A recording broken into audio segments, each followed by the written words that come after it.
예, 안녕하세요. 오늘 여러분들 김군 지금 개봉해서 상영 중인데 개봉 버전하고는 조금 다른 이제 영화제에서 선보였던 버전을 보셨는데요. 이제 이걸 보고 이제 강상우 감독님하고 몇 가지 이렇게 얘기를 나누는 시간을 마련을 했습니다. 저는 이제 오늘 여러분들하고 이 작품에 대해서 얘기를 하고 감독님하고 얘기를 좀 나눌 영화평론가 유은성이라고 하고요. 옆에 뭐 여러분들 이미 잘 알고 계시겠지만 강상우 감독님 나와 계십니다. 네, 큰 박수로 맞아주시기 바랍니다. 안녕하세요. 이제 그동안 이 영화와 관련해서 이야기된 것들이 여러 가지 있는데요. 이제 그런 것들에 대해서 가능한 제가 살펴볼 수 있는 것들은 다 살펴봤고 감독님께서 하신 인터뷰들도 살펴봤습니다. 이제 이런 것들을 보고 읽고 또 영화를 다시 봤어요. 개봉 중인 이 버전하고 영화제 버전하고 또 다시 보고 하면서 제가 이제 이 영화 자체 그리고 영화를 둘러싸고 이야기되는 것들과 관련해서 약간 동의하지 않거나 혹은 의문을 갖고 있거나 이런 것들을 크게 5개로 정리를 해봤습니다. 그래서 김군에 대한 5개의 물음이라는 제목으로 이렇게 시작을 했고요. 일단 감독님께서 일단 이 뒤에 스크린에 있는 이 김군의 사진에 관심을 가지게 되고 그게 어떻게 이 다큐멘터리로 이어지게 되었는가에 대해서는 여러 인터뷰에서 이미 얘기를 하신 바가 있어요. 그래서 그걸 오늘 또 물어보는 거는 좀 그래서 그냥 제가 읽겠습니다. 예, 이미 말씀하신 거니까 뭐냐면 2015년에 금남로 옛 광주 카톨릭센터 자리에 5.18 민주화운동 기록관이 문을 열었을 때 여러분들이 보신 오늘 영화에 이제 주요한 역할을 맡고 계신 주옥 선생님께서 5.18 당시에 주먹밥을 나를 때 쓴 양은대야가 기록관 1층에 전시가 됐었다고 합니다. 근데 센터의 초대를 받아서 주옥 선생님이 개관일에 기록관을 들르셨는데 우연히 김군의 사진을 보시더니 우리 동네에 살던 청년 사진이라고 이제 말씀을 하셨다고 그래요. 물론 이 말씀을 하실 당시에 뭐 카메라를 갖고 계시거나 그거는 기간일날 보시고 돌아오셔서 예. 이제 저희랑 전화 통화를 하다가 말씀을 해주셨어요. 예. 사후에 들었습니다. 네. 그러면 영화 속에서 일단 기록관에 가서 사진 둘러보는 거는 또 이제 추후. 네, 인터뷰 촬영을 2015년 5월 17일 날 하고 기록관에서 이렇게 보시는 제 모습은 8월 달에 찍었던 걸로 기억해요. 예. 그보다 조금 뒤이겠네요. 그러면은 이제 그 무렵에 근데 일간 베스트 사이트 일베에 이 사진의 인물 김군하고 2010년 평양 중앙노동자회관에서 열린 5.18 30돌 기념식 행사 사진 속 인물과의 유사성을 제기하는 글이 일베에 올라왔고 얼마 후에 시스템 클럽 대표인 지만원 씨가 그 주장을 인용해서 이제 글을 올리면서 김군을 제1광수라고 이제 지목하는 일이 생깁니다.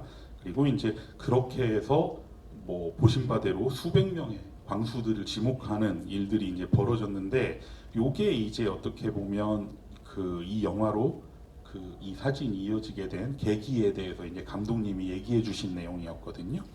그래서 아무래도 김군이라고 하는 작품이 사진으로부터 출발을 하는 작품이다 보니까 이 영화에 대해서 이야기를 하거나 글을 쓸 때 사진 이미지하고 역사의 관계라는 주제와 관련해서 몇몇 영화들이 언급이 되기도 합니다. 예를 들면은 이제 글을 쓰신 분 중에 김소희 평론가 같은 경우에 하룬 파로키의 세계의 이미지와 전쟁의 각인이라는 작품에서 하룬 파로키가 검토하고 있는 유대인 수용소에서 촬영된 유대인 여인의 사진을 언급을 하고 계세요. 그리고 이제 유대인 여성의 이미지가 주는 그 자체로서의 매혹 혹은 매력이 있는데 이제 그 사진이 어떤 맥락에서 촬영되었는지 이거는 이제 수용소의 사진이니까 그거하고 결합되었을 때 사진 이미지 자체가 주는 매혹과 그 사진이 촬영된 맥락 사이의 차이가 주는 당혹감이 김군의 일종의 출발점이 되고 있다라고 얘기를 하신 바가 있고요. 한편으로 이제 정지혜 평론가는 수용소에서 촬영된 역시 유대인 수용소요. 4장의 사진에 대한 조르주 디디 유베르만의 분석, 그 모든 것을 무릅쓴 이미지들이라고 해서 한국에 번역이 나와 있죠. 이 모든 것을 무릅쓴 이미지들이라는 태제 및 죽음이라는 사태와 관련해서 증인은 증언할 수 없다. 죽었으니까. 이제 이 죽음이라는 사태와 관련해서 그 죽음의 증인은 증언할 수 없다는 이제 리오따르의 논의를 같이 끌어옵니다. 역시 리오따르의 논의도 가스실에서의 유대인들의 죽음이라는 문제하고 관련이 돼 있어요. 근데 이제 저는 그 두 분 다 그 사진과 관련해서 이제 그 있었던 논의들하고 김군이라고 하는 이 다큐멘터리를 연계시키는 방식이 흥미롭지만 한편으로 좀 당황한 것도 있어요. 당혹스럽게 느끼는 것도 있어요. 이런 언급에 대해서. 왜냐하면 이거는 이번에 김군과 관련된 이 얘기를 읽을 때뿐이 아니라 예전에 용산 참사와 관련해서 다큐멘터리 2개의 문이 개봉됐을 때 그 한국예술종합학교의 이동현 교수나 정한석 평론가 같은 몇몇 분들이 용산 참사의 현장에서 죽은 이들이 아우슈비츠의 가스실에서 죽어나간 유대인들하고 비교하면서 이제 조르주 아감벤 같은 사람의 이제 어떤 벌거벗은 생명, 그 누다비타에 대한 논의를 끌어들였을 때 그걸 읽으면서 느낀 당혹감하고 좀 유사했어요.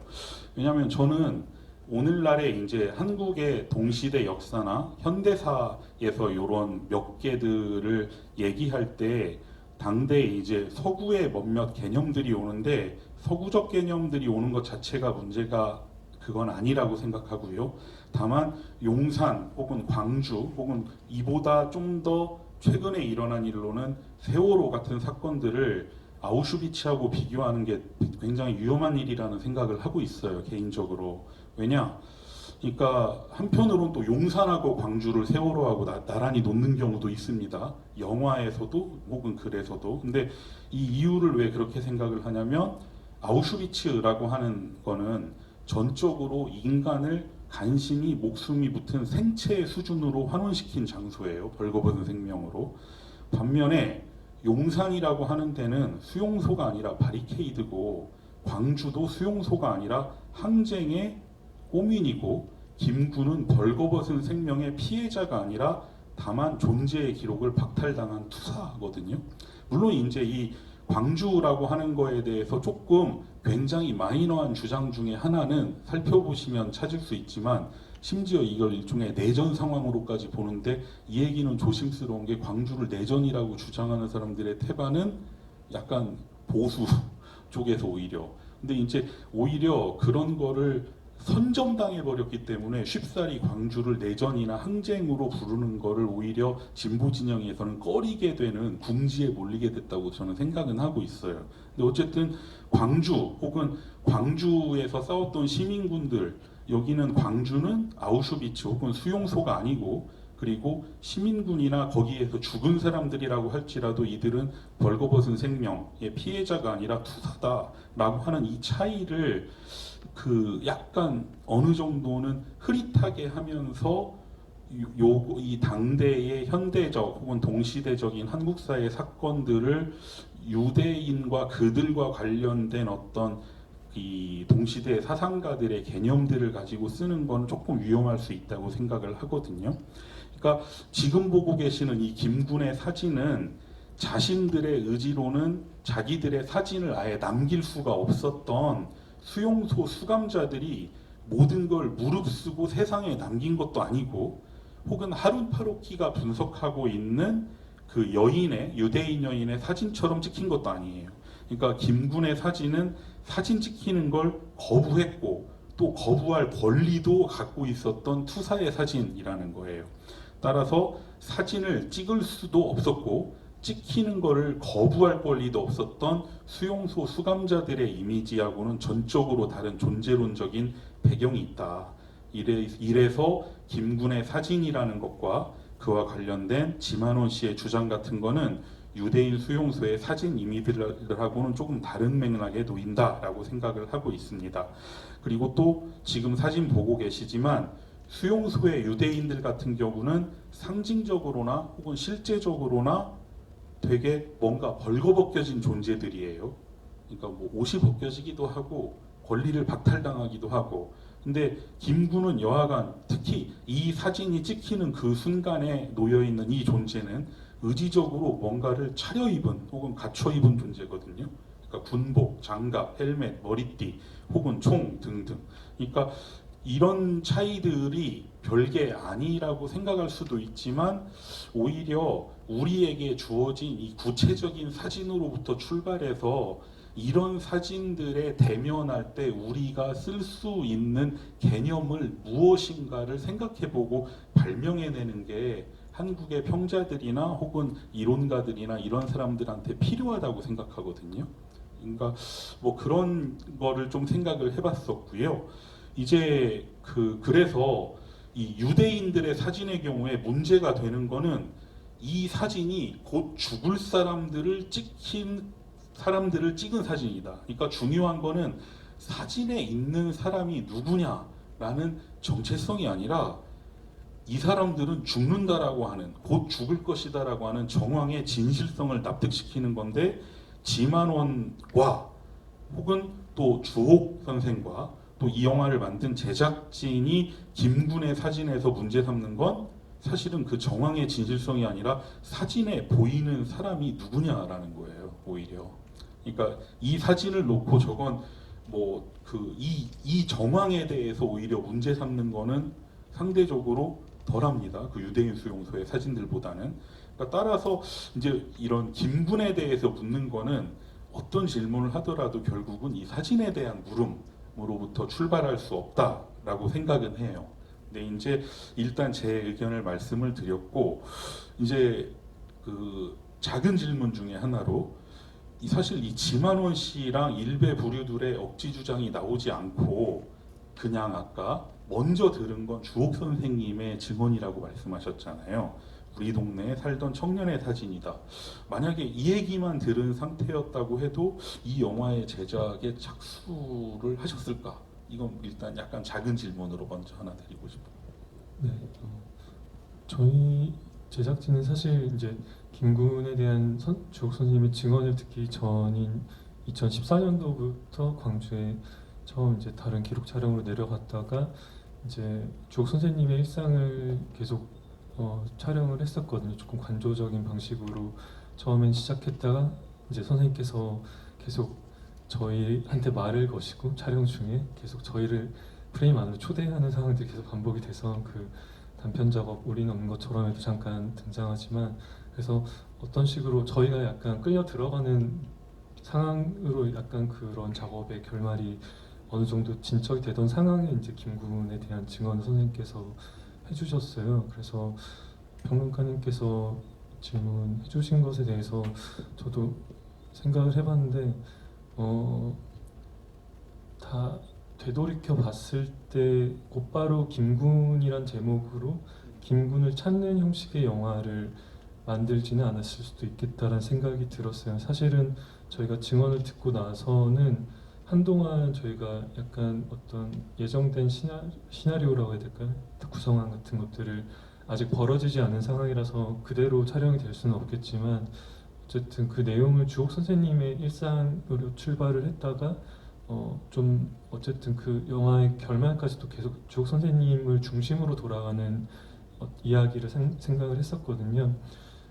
그런데 저희가 지금 이제 김군 작업을 하고 나서 이제 4년 동안, 5년 동안 작업을 하고 나서 모든 자료를 샅샅이 다 뒤져보고 났을 때는 사실 김군은 2015년 5월에 일베와 지만원에 의해서 오랜만에 21세기에 부활한 건 사실이지만 80년 5월 직후부터 김군의 사진이 그 광주에 있었던, 광주 사태에 있었던 폭도들의 가장 대표적인 이미지로서 정부와 전두환 정부와 이제 군에 의해서 가장 활용이 많이 됐었던 분이에요. 그래서 이 부분은 사실 오히려 5.18이 민주화운동으로 규정되고 나서부터 자취를 감췄던 거고, 오히려 사태 적인 제일 어떤 핫한 광주 이미지, 폭도의 이미지였기 때문에 그런 부분까지 알고 난 다음에는 저는 꼭 지만원이 제일광수, 뭐 광수 찾기라는 그런 방식으로 언어화해서 이 사람의 북한군이라고 딱 확실하게 특정을 짓지 않더라도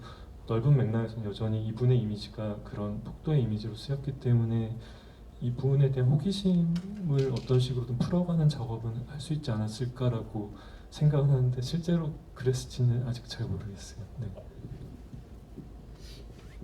감독님 말씀도 듣고 또 지만원 씨의 주장을 보다 보면 지만원 씨에게 되게 고마운 부분이 생기기도 하는데, 그러니까 이제 사실 그 세월호라든지 용산도 그렇고 광주도 그랬고 또 이제 그보다 더 거슬러 올라가면 뭐 여순이라든지 최근에 이제 다시 재조명되고 있는 제주 4.3 등등의 역사적인 것들을 다룰 때 이 사람들의 정당성을 인정받기 위해서 심지어 진보적인 사람들도 이 피해자들을 감싸는 방식은 순수함이거든요.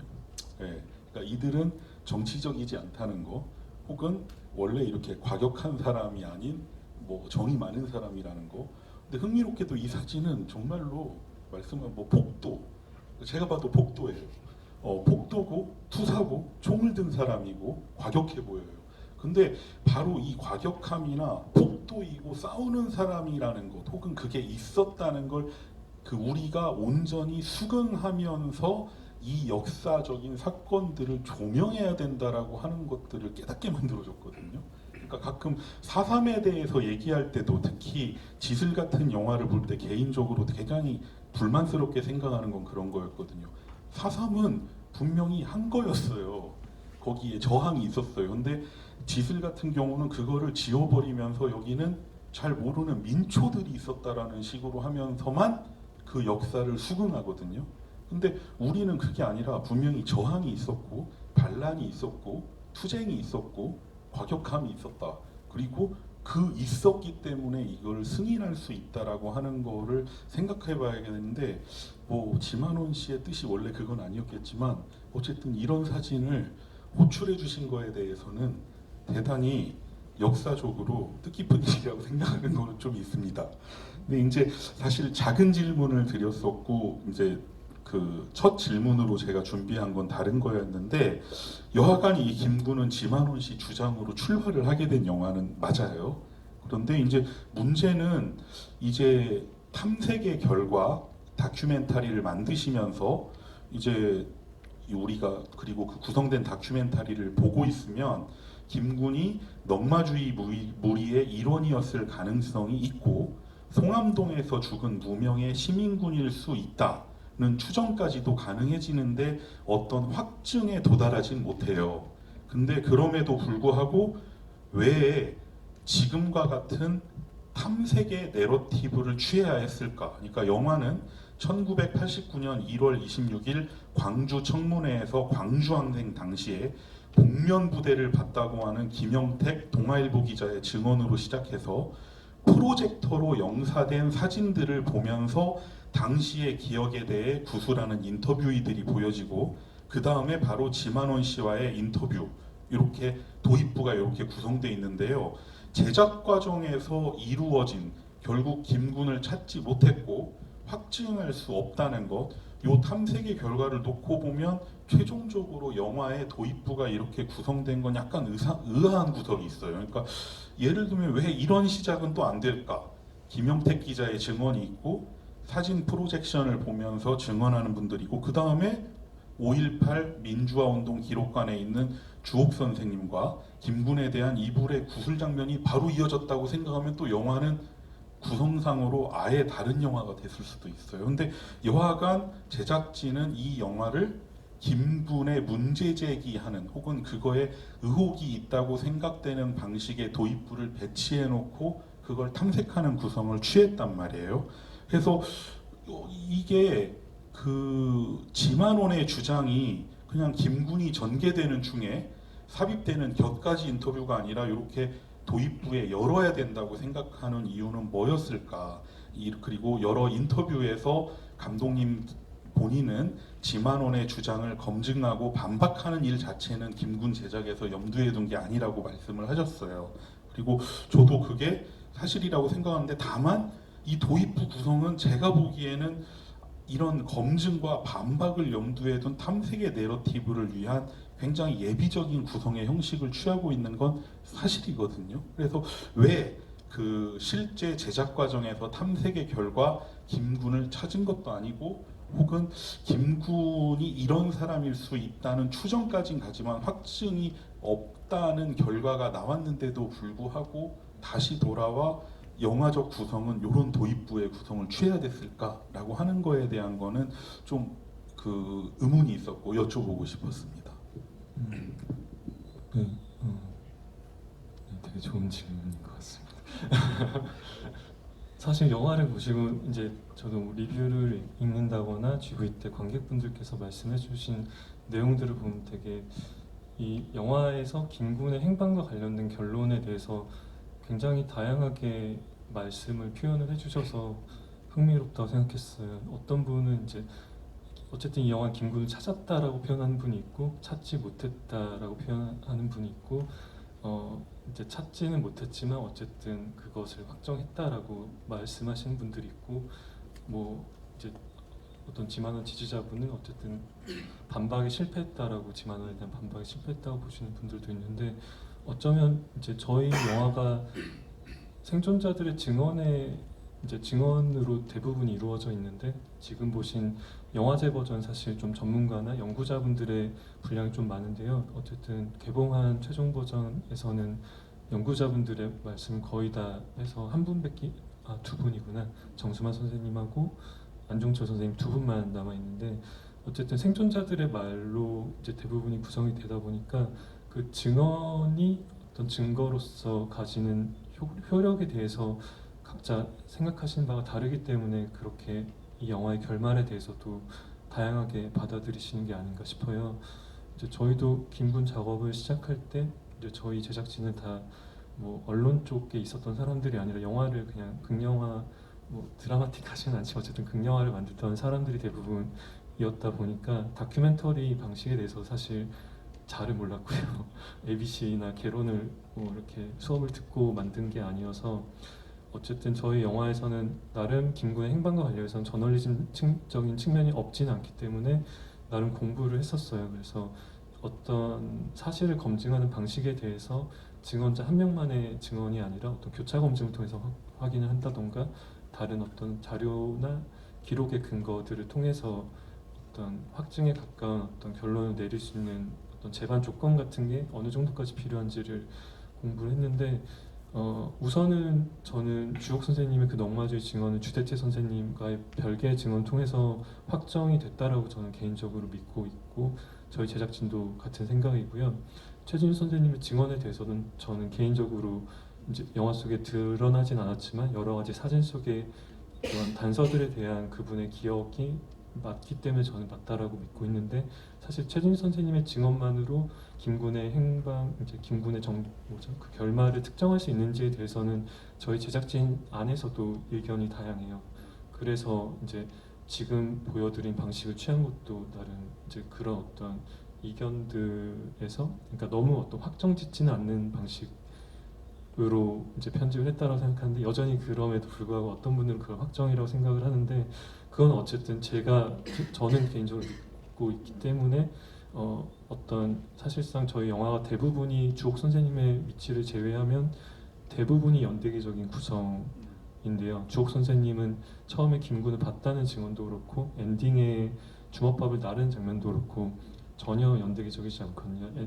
지금은 주옥 선생님 주먹밥 나르는 장면이 없는데 개봉 버전의 그 장면은 저희가 김군을 알기도 전이었던 2014년도 5월에 촬영을 했던 거예요. 그러니까 김군 촬영에 모두 앞서서 제일 먼저 촬영했던 거고 사실은 그게 시작점이라고도 할 수 있는 장면이었고 그렇기 때문에 주옥 선생님은 어쨌든 연대기적이지 않은데 어쨌든 최진 선생님까지 이제 그 탐색을 해나가는 과정이 정말 선형적인 방식으로 실제 영화에서도 배치를 했기 때문에 그렇게 배치를 했었고 저는 그게 어쨌든 김군 행방에 대한 마지막 증언, 마지막 단서라고 생각을 했고 저는 개인적으로 저도 이제 모든 생존자들의 증언들이 어떤 팩트로서의 어떤 정밀성이 100% 맞다라고 생각하지는 않아요.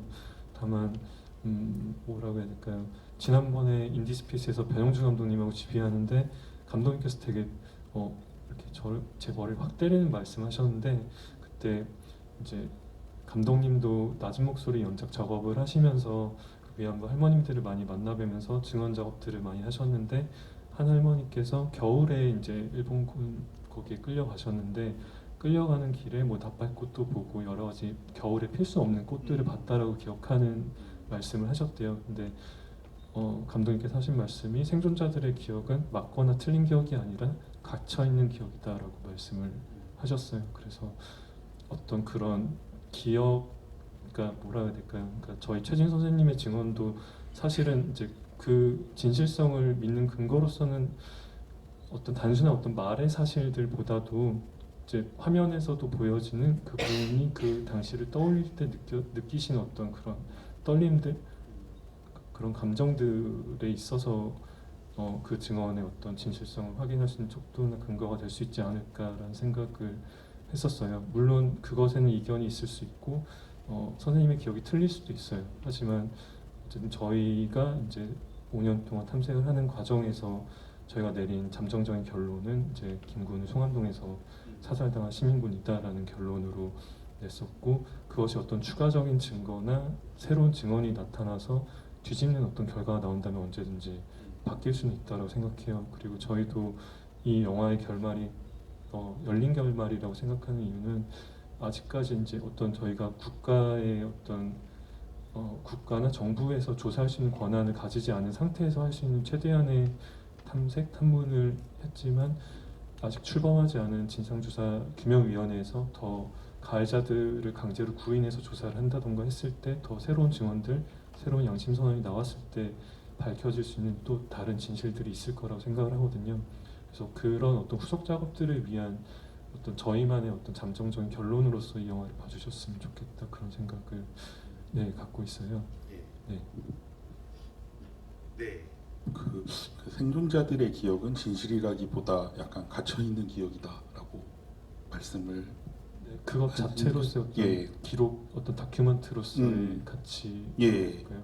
그래서 저도 이제 이런 그 당사자 혹은 그 사건을 직접 겪은 사람들이 오히려 역사 기술의 주체가 될 수 없고, 그거를 가능하게 하기 위해서라도 당사자가 아니고 역사 그 시기에 속해 있지 않았던 사람들 혹은 세대가 필요하다라고 하는 것도 이따가 이제 질문 드리려고 하는 내용 중에 하나인데, 그건 이따가 좀 말씀드리고, 지금 일단 이 사진으로부터 출발하는 이 영화의 도입부의 구성에 대한 제 의견을 말씀드렸고, 이제 감독님이 또 그렇게 결정하시게 된 이유라든지 또 이제 그 탐색의 결과에 대한 제작진의 이제 생각, 의견, 이거에 대해서 이제 얘기를 해주셨어요. 그러면 그거에 대해서 혹시 오늘 보시면서 뭐 개봉판하고 그 오늘 보신 영화제판을 같이 보신 분도 있고 오늘만 보신 분도 있겠지만, 그 도입부의 구성 혹은 그렇게 그로부터 이루어지는 어떤 탐색의 내러티브라고 하는 게 나는 이렇게 받아들여졌다라고 하는 거에 대해서 좀 생각을 나누실 분이 있으면 얘기를 해주시면 좋을 것 같아요. 그 중간에 이제 증언해 주시는 분 중에 한 분이 이제 말씀을 하신 내용이 좀 되게 인상적이었는데, 말씀하신 그런 구성 탐색의 과정을 취하면서 결국에는 생존자나 이제 그 광주 그 민주항쟁의 당사자들이 아니라는 거를 반박하는 방식으로밖에 이제 진행이 되는 그런 부분들에 대해서 중간에 말씀하시는 분이 계셨는데, 저도 그런 쭉 그냥 찾아가면서 그런 생각을 못하다 그 얘기를 듣고 좀 많이 좀 생각을 했었거든요. 근데 탐색의 과정을 취하다 보면 자연스럽게 여기서도 그 과정이 이제 실제로 그 김군이 있는지 뭐 그 광수라고 지목된 사람들이 나오는 그런 과정으로 좀 진행을 되다 보면은 어쩔 수 없이 그분들에게서 사진을 보여주고 과거의 그 기억들을 끌어내고, 어떤 분 같은 경우는 그거에 대해서 뭐 거부하는 모습도 좀 보였는데, 그 과정에 대한 좀 진행하는 과정에서 어려움이나 아니면은 좀 의견이나 있으셨는지, 저도 보면서 좀 저렇게 계속 진행하는 게 좀 괜찮은 방식일까. 물론 현재 상황에서의 한계나 고소나 이런 부분의 진행에서는 충분히 인지가 되는 부분은 있지만 저 방법이 괜찮은 걸까라는 생각을 좀 꾸준히 좀 하면서 봐가지고 그 부분이 좀 궁금했습니다. 네, 그 오기철 선생님께서 이제 이 김군을 지만원이 북한군이라고 했다라고 해서 우리가 이 사람의 정체를 규명하는 방식으로 또다시 아픈 기억을 되새기면서 증명을 해야 되는지에 대해서 강렬하게 말씀을 해주셨는데요. 우선은 저희 작업 과정에 대해서 말씀을 드리면 이제 그 5월달에 그런 2015년 5월에 지만원 씨의 광수 발언이 있고 6월달에 공식 기자회견했죠. 그때부터 600명의 광수들을 지목하면서 여름부터 이제 저희 영화 오프닝에도 나오는데 이제 5월 생존자 단체들에서 이제 사진에서 북한군으로 지목된 분들을 찾아나가는 작업을 이제 본인들 안에서 우선 시작을 하셨어요. 그리고 이제 저희가 2015년 말에서야 이제 5월 생존자 선생님들의 허락을 얻어서 이미 선생님들께서 진행하고 계셨던 작업의 일부로서 이제 참여를 할 수 있게 되었고, 이제 선생님들은 사실 1번이 딱히 중요한 건 아니거든요. 1번이든 15번이든 231번이든 누구든 북한군으로 지목됐다라는 것 자체가 굉장히 모욕적이고 5월 항쟁에 대해서 어쨌든 폄하하려는 의도로 그런 작업을 계속하고 있기 때문에 그것에 대해서 대응을 해야 된다라는 어떤 대의에는 대부분 공감을 해주셨어요. 물론 이제 그 기억들을 들춰내는 과정은 본인들이 직접 하시더라도 결코 유쾌한 일은 아니긴 하셨지만, 그래서 이미 작업을 하시고 있던 와중에 저희가 결합하는 거였기 때문에 사실 광주 안에서 생존자 선생님들을 만나는 거는 사실 영화 속에서 영화를 보시고 느끼시는 것보다는 훨씬 더 수월하게 이루어졌었고요. 사실 오비자 선생님도 굉장히 수월하게 이루어졌었고 제일 많이 도와주시고, 영화가 완성되고 나서도 GV나 뭐 여러 가지 과정에서 저희를 제일 많이 도와주신 시민군 선생님 중에 한 분인데, 어쨌든 저희는 애초에 작업 시작할 때 김군을 찾는 프레임으로 시작을 하겠다라고 생각할 때부터 어쨌든 5월 항쟁이란 게 이 김군이란 한 사람의 영도자가 명령을 내려서 나머지 시민들이 뭐 그것에 복종해서 이뤄낸 일이 아니었기 때문에 당연히 이 사람을 특권화해서 찾는 방식에 대한 문제제기는 이 영화 작업 과정에서 당연히 들어올 수밖에 없다라고 생각했고, 그런 어떤 문제제기의 순간들을 영화의 일부로서 보석을 하는 게 맞겠다라는 생각은 저희가 준비할 때부터 하고 있었어요. 그리고 이제 그런 어떤 이런 작업을 할 수밖에 없는, 스스로 하시면서도 허탈해 하시는 순간들 같은 것들을 많은 분들이 표해 주셨는데, 오기철 선생님의 말씀이 제일 강렬하게 이제 말씀해 주셔서 그 부분을 저희가 영화 속에 넣었고요. 그리고 이제 그것과는 별개로 저희는 사실 이제 일반적으로 광주 사진 전시회라고 했을 때 보여지는 참혹한 시신의 사진들을 저희가 먼저 보여드린 적은 없었어요. 이제 개봉 버전에서만 출연하시는 박인수 선생님께서 27일 날 도청에서 체포가 되셨고 여전히 그 총탄 파편을 목에 지니고 사시기 때문에 선생님께서 27일 사진을 보고 싶다라고 말씀하셔서 보여드린 것 외에는 저희는 이제 김군이 촬영된 사진들이 20일, 23일 날 촬영이 됐거든요. 20일, 23일을 21일 날 그 금남로에서 집단 발포를 계엄군들이 하고 난 다음에 그때 이제 시민들이 그것에 저항해서 총을 들기 시작하고 계엄군이 퇴각하고 난 다음 날과 그 다다음 날이에요. 그래서 이미 계엄군들이 도시 외곽으로 빠지고 시민들이 도청으로 들어와서 나름의 어떤 자치 정부 비슷한 어떤 그런 것들을 꾸리고 각자 자기가 할 수 있는 역할들을 찾아서 활동하던 시기에 촬영됐던 사진들이었기 때문에 어떤 잔인한 사진들은 없었거든요. 그래서 그러니까 저희가 일반적으로 그런 김군 사진들을 보여드릴 때 그런 트라우마틱한 경험을 자극하는 이미지들은 없었어요. 하지만 이제 광주 바깥에 사시는 분들은 광주 내에서 생존자 단체 활동을 하시는 분들과는 다르게 많은 분들이 다 약간 외딴 섬처럼 어떤 생존자 단체들과도 활동을 하지 않고 그 동료들과도 오랫동안 연을 끊고 사시는 분들이 많으셨어요. 이제 저희 영화 속에서 나오는 최진수 선생님이 가장 이제 그런 극단적인 예라고 할 수 있는데, 선생님은 80년 이후에 광주를 떠나셔서 수십 년 동안 이제 타도시에 사시면서 본인이 5.18 관련돼 있다는 사실을 같이 일하는 동료들에게도 말을 하지 않았고 한동안 유공자 등록을 그 죄책감 때문에 하지도 않으셨던 분이셨기 때문에 저희가 우선 그분은 단체 회원으로 등록되지도 않았기 때문에 그분을 찾는 데에도 2년의 시간이 걸렸고 만나고 난 다음에도 촬영을 하러 얻기까지 6개월의 시간이 필요했어요. 이제 그런 분들은 사실 어떤 연대할 수 있는 공동체 집단이 없다 보니까 더욱더 5.18이라는 것이 어떤 자랑스러운 영예로운 경험이 아니라 여전히 주눅들고 어떤 숨겨진 낙인으로서 생각하는 분들이 많아서 저희 영화에 담지 못한 이제 연락을 드렸지만 거절하시는 분들 중에는 이것도 제가 지오이 때 많이 얘기했지만 뭐 자녀가 공무원이어서 나는 5.18과 관련돼 있다는 얘기를 할 수 없다라고 말씀하시는 분도 있고 또 넉마주의 청년들과 많은 시간을 어렸을 때부터 보내셔서 저희가 꼭 만나뵈고 싶었던 선생님이 계신데 그분은 섬에 사시는데 그분은 정말 이제 5월에 대해서 기억을 떠올리는 게 너무 괴롭다. 더 이상 연락하지 말아달라고 말씀을 해주셔서 더 이상 연락을 드리지 못한 분들도 있어요. 그래서 여전히 그 지역 간의 어떤 격차도 확실히 있는 것 같고 동료들과의 어떤 교류 여부에 따라서 좀 그런 5월에 대한 기억을 받아들이는 방식이 좀 다른 것 같아요. 굉장히 이제 5월에 대한 기억들도 항상 참혹한 기억들만 있는 것이 아니라 그러니까 오기철 선생님이 사실 제일 극단적일 수밖에 없는 게 시신 관리 역할을 하셨기 때문에 항쟁 기간 내내 상무관에서 그 시신들을 마주하는 작업들을 하셨던 반면에 저희 영화에 이제 주로 바깥에서 활동하셨던 뭐 김용균 선생님이랄지 김태찬 선생님들은 트럭 순찰을 많이 하셨기 때문에 순찰할 때 어떤 기쁨들 같은 것들을 많이 말씀을 해주셨고 사실은 최진수 선생님도 24일 송암동 이제 그 학살에 대한 증언 외에는 순찰을 다니시면서 뭐 어떤 건물 옥상에서 밤새 보초를 서시면서 누워서 보았던 밤하늘의 어떤 별들에 대해서 지금도 되게 가슴 뭉클하게 기억하신다든지 어떤 그런 청년들만이 어떤 무리지어서 다니면서 내일을 어떤 보장받지는 못하지만 어쨌든 이렇게 용기가 충만하고 되게 뭐라 해야 되지 이렇게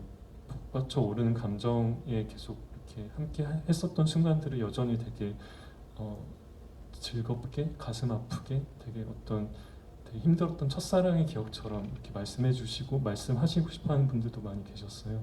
그래서 5.18의 기억들에서도 국면에 따라서 트라우마틱한 기억이 있는가 하면 굉장히 지금도 계속 그때로 돌아가고 싶다라고 말씀하시는 순간들도 있었다는 걸 좀 말씀드리고 싶었습니다. 네. 그러니까 일부 삽입돼 있긴 한데 영화 전체에 걸쳐서 지금 말씀하신 그런 그 김군을 찾는 것, 김군의 정체와 관련된 거나 그거와 관련된 증언 이외에 약간 일탈이라고 생각되는 그런 얘기들이 많이 포함되어 있지는 않은 것 같아요. 600명이라고 했을 때에 그러니까 이게 참 어이없고 황당한 얘기긴 하지만 결국에는 이게 김군도 그렇지만 특정되지 않는 사람들 같은 경우에는 뭐 고소를 해서 결국에 얼마 전에 10만 원이 이제 판결도 받았지만 이거 봐라 나머지 사람들은 아직도 안 나오지 않냐라는 식으로 영원히 돌 수밖에 없는 상황일 수밖에 없는 부분에 대해서 이런 방식에 대한 좀 그런 부딪히는 어려움들 그 부분에 대해서 좀 추가로 좀 말씀을 해주시면 도움이 될 것 같습니다. 네, 사실 이제 영화제 버전이랑 개봉 버전이 좀 그 태도가 좀 달라져서 어떤 걸 기준으로 말씀드릴지 모르겠는데 영화제 부분은 어쨌든 오늘 보신 걸 네, 기준으로 하면 알겠습니다. 좋을 것 같습니다. 영화제 버전에서는 법률적인 타임라인이 나름 삽입이 많이 되어 있어요. 변호사분의 인터뷰도 있고 어쨌든 지만원을 상대로 소송을 하는 것이 나름 뭐 제일 중요한 건 아니지만 어쨌든 그것 때문에서라도 찾아야 된다라는 문제의식이 포함되어 있는데 이제 어쨌든 600명을 다 찾지도 못했고요. 지금까지 5년 동안 여러모로 생존자들 분들 사이에서도 수소문을 했지만 한 20분 정도가 원고로서 이제 선정이 돼서 고소를 하셨어요. 사실 사진 속에 얼굴들을 찾은 건 그거보다 더 많은데 원고로서 소송 자격이 되려면 어쨌든 이것에 대해서 나름 어떤 그 분노에 공감을 하고 이 법률적인 전 과정을 거칠 수 있을 만큼의 어떤 여력, 어떤 에너지라던가 정신적인 어떤 그런 것들을 감수할 수 있는 분들만이 이제 소송에 참여를 하셨는데 사실은 이제 선생님들도 긴가민가 하세요. 법률적으로 소송을 해서 승소한다 하더라도 이것이 정말 5.18이 폭동이 아니라 북한군이 뭐 내려와서 일으킨 게 아니라 항쟁이었다라는 거를 저쪽 사람들이 과연 납득을 할까, 패소를 한다 하더라도 그런 것에 대한 문제제기는 계속 있으신데 어쨌든 최근에 이제 5월달에 민사 판결 나왔던 게 1억 800만 원 배상이었거든요. 그리고 아직도 형사 소송이 남아 있고 민사 소송도 지금 여러 개가 남아 있어요. 그래서 그런 어떤 많은 어떤 그런 보수 세력들, 일부 한국 사회 일부 사람들이 여전히 광주는 폭도들이 일으킨 폭동이다, 혹은 북한군이 일으킨 뭐 그런 거다라는 믿음을 법률적인 판결 자체로 바꿀 수 있다라고 믿으시는 분들이 많지는 않지만, 어쨌든 그것에 대한 응징이랄까요, 정당한 어떤 명예훼손에 대해서 최소한 법이라는 국가의 법이라는 어떤 그런 영역에서는 이것이 제대로 정리가 될 수 있었으면 좋겠다라는 바람 때문에 소송을 진행하고 계시고, 그것이 어쨌든 금전적인 피해를 강제적으로 보상해야 되는 상황이 왔을 때는 지만원 씨가 아무리 후원자들의 돈으로 이걸 메꾼다고 해도 후원자들의 돈이 광주로 간다고 하는 걸 달가워할 사람은 아무도 없거든요. 그래서 실제로 그게 데미지가 있는 방식이기 때문에 끈질기게 어쨌든 그것은 할 수 있는 대로 하려고는 생각을 하고 계시는데, 그것이 충분하다고 생각하는 분은 아무도 없다라고 생각해요. 예, 법률적인 부분에서 할 수 있는 건 하되 또 다른 방식으로 계속 5.18에 대한 기억들을 공유하는 작업들은 많이들 하고 싶어 하시는 것 같아요. 예. 그러니까 뭐 그 600명 가까이 되는 거를 이렇게 찾는다. 그 영화가 할 수 있는 일도 아니고 사실은 법적으로 해결되는 일도 아니고, 그리고 그래서 이제 제가 이 질문을 드렸던 거는 뭐 그런 거를 사실 꼭 찾아야 되는 게 얼마나 의미 있는 일인가도 의문이기도 하고, 그럴 수도 없는데 여하간 이 영화가 도입부에 이런 탐색의 내러티브를 셋업 설정을 하게 되면서 본의 아니게 말려들 수 있는 상황이 있지 않느냐라고 하는 거에 대한 질문이기도 했거든요. 그리고 흥미롭게도 지금은 좀 안 그러시는데 초기에 이 영화 나왔을 때 지만원 씨가 한 젊은 명민한 청년이 김군 못 찾는다는 것을 입증해 주셨다고 홍보에 쓰기도 하셨잖아요. 그러니까 이거 좀 뭐 황당한 일이긴 하지만, 그러니까 어떻게 보면 이 영화의 도입부를 이렇게 구성할 때 뭔가를 감수하면서도 이렇게 해야 된다라고 하는 결정이었을 거라고 생각을 해서 그에 대해 말씀을 드린 거였고, 또 여기 오신 분들도 그와 관련해서 좀 의견이 있으면 듣고 싶었던 거였어요. 그래서 뭐 오늘 시간이 아주 충분하니까 좀 더 들어도 되니까 혹시 의견이 있으신 분은 또 얘기해 주시면 그 말씀 들으면 좋겠는데요. 앞에 나와서 얘기해 주실 분이 있으면 더욱 좋습니다. 예. 저희 영화 PD님도 예. 와주셔서 PD님도 혹시 한 말씀? 예. 네? 그러면 좋을 것 같아요. 네.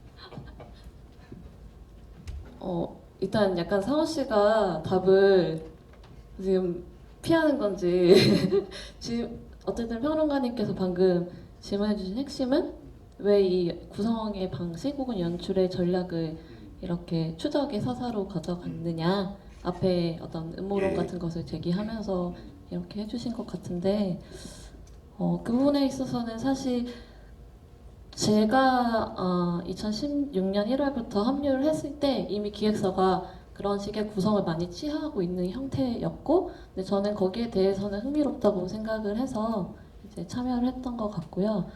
일단 하지만 초반에 이제 지만원의 이 얘기를, 음모론을 얼마나 비중 있게 혹은 어떤 방식으로 다룰 것이냐에 대해서는 그 정도의 차이에 있어서 되게 치열하게 제작진 안에서 얘기가 오갔던 것 같아요.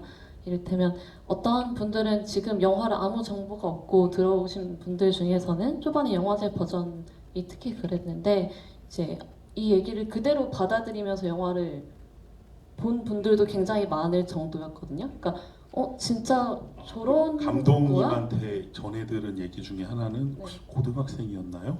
이 영화를 보다가 중간에 링크를 보내주는데 앞으로 감아서 다시 봤다고. 왜냐면 자기는 이 영화가 그런 지만원 씨의 주장을 따라가면서 뭔가 데몬스트레이션 하는 영화인가 하고 봤는데 보다 보니 아닌 것 같다 라고 해서 내가 잘못 봤나 해서 다시 본 사람도 있다는 얘기를 해주셨었어요. 맞아요. 네. 그런 정도로 리뷰 중에 이제 그런 것들이 실제로 있었고, 저희가 모니터링하는 과정에서도 이 영화가 방향이 이게, 그러니까 진짜 지만원의 말을 믿으면서 따라가다가 점점 이 얘기가 그럼 틀린 얘기였어? 음모론이었어? 라고 이제 다시 이제 반성적으로 보는 그런 과정이 있었다고 하니, 사실은 그러면 상우 씨의 연출이 성공한 셈인 거죠. 연출적으로 봤을 때는. 근데 이제 굳이 그것을 우리가 왜 넣어야 하는가에 대해서 갑론을박이 있었던 것은 아마 평론가님께서도 질문하신 맥락 중에 있을 것 같은데, 그래서 저희가 결국에 넣자고 했던 거는 우리가 그래도 적어도 지만원의 이 얘기가 되게 허무맹랑한 얘기이고, 사실은 어떻게 보면은 이거를 그냥 모르는 척, 그러니까 사회 이제 이슈로 아예 띄우는 것 자체가 위험할 수 있다라고 생각해서 아예 치부하기에는 실제로 이게 현실에 영향을 주고 있고 이것으로 피해를 보는 상황들이 있고 이 효과를 계속, 그러니까 사회를 계속 어떤 식으로든 이 양극화된 어떤 양상을 계속 보여주고자 하는 세력이 계속 유효하게 이거 전략을 쓰고 있는 상황 자체를 드러내는 게 우리 영화의 초반에 꼭 필요하겠다. 왜냐면 이게 실제로 효과를 보고 있으니까요. 그래서 이 부분이 우리 영화에는 좀 우리 영화의 모양상 어쩌면은 뭐 좋지 않을 수도 있겠지만 그럼에도 불구하고 배치를 꼭 하자라고 결국에는 결론을 지었던 것 같고, 네, 이제 그 상황 안에서 그러면 우리 영화의 장르를 좀 추적 장르로 한번 가보자, 연출적으로. 네, 그랬던 결정이 있었던 것 같습니다. 감독님이랑은 왜 싸우셔야 되는 건가요? 그냥 성격이 그래요. 성격이 들어와서 그래요. 제가 감독님 착한데. 네, 그러면은 지금 그 얘기하고 있는 거에 대해서 이 영화 프로듀서이신 고유희 씨 얘기 그 들어봤고요. 네, 말씀 감사합니다. 다시 감독님 보시겠습니다. 예, 예. 제가 말을 뭘 해야지 하고 생각했는데 이제 생각이 났어요. 여기 앉아 있다 보니까 지만원만이, 그러니까 사실 GV 때도 몇 번 얘기하긴 했었는데요. 광주 시민의 이야기가 아니라 저는 현재에서 5.18로 들어갈 수 있는 입구는 지만원의 이야기밖에 없다라고 생각했어요.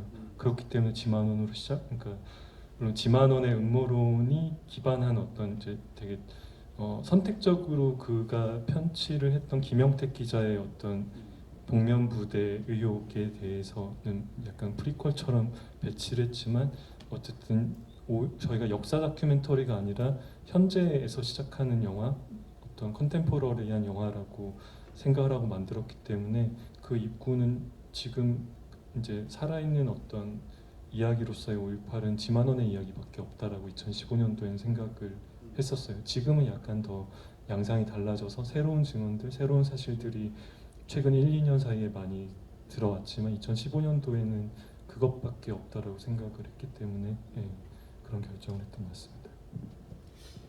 네, 조금 더 얘기하고 싶은 게 있긴 하지만 몇 가지 또 질문들이 남아 있어서 일단 그 계속 그 아쉽더라도 다음 기회로 하고 다음 질문으로 넘어가도록 하겠습니다.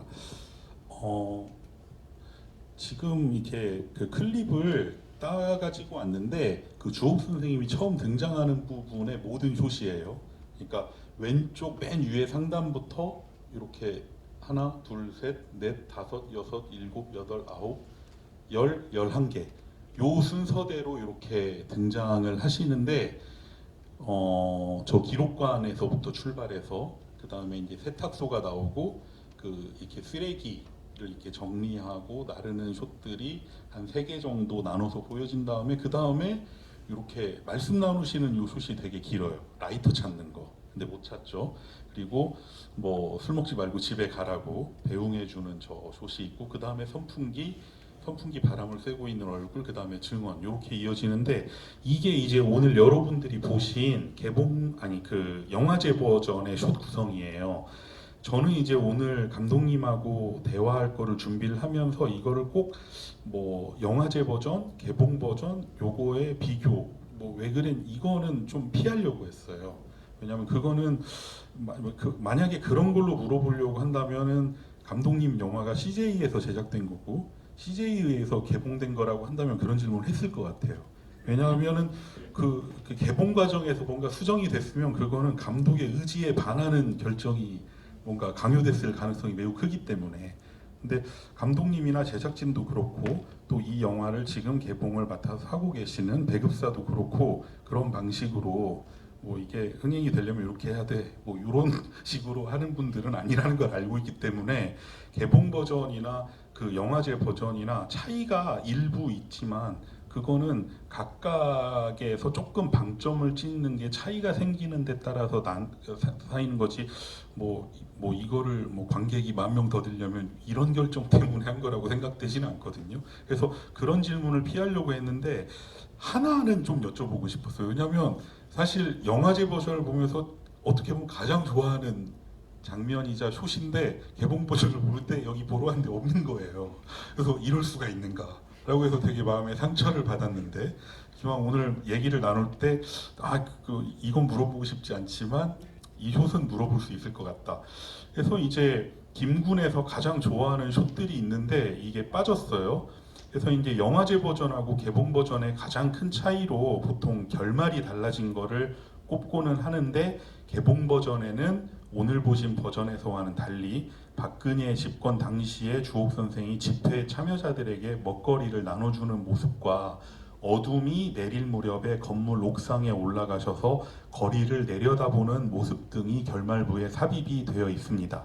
그러니까 이 주옥 선생 관련해서는 영화제 버전엔 있지만 개봉 버전에는 없는 것도 있고 그 반대로 영화제 버전엔 없는데 개봉 버전에는 있는 것도 있어요. 그리고 이게 변화를 좀 만듭니다.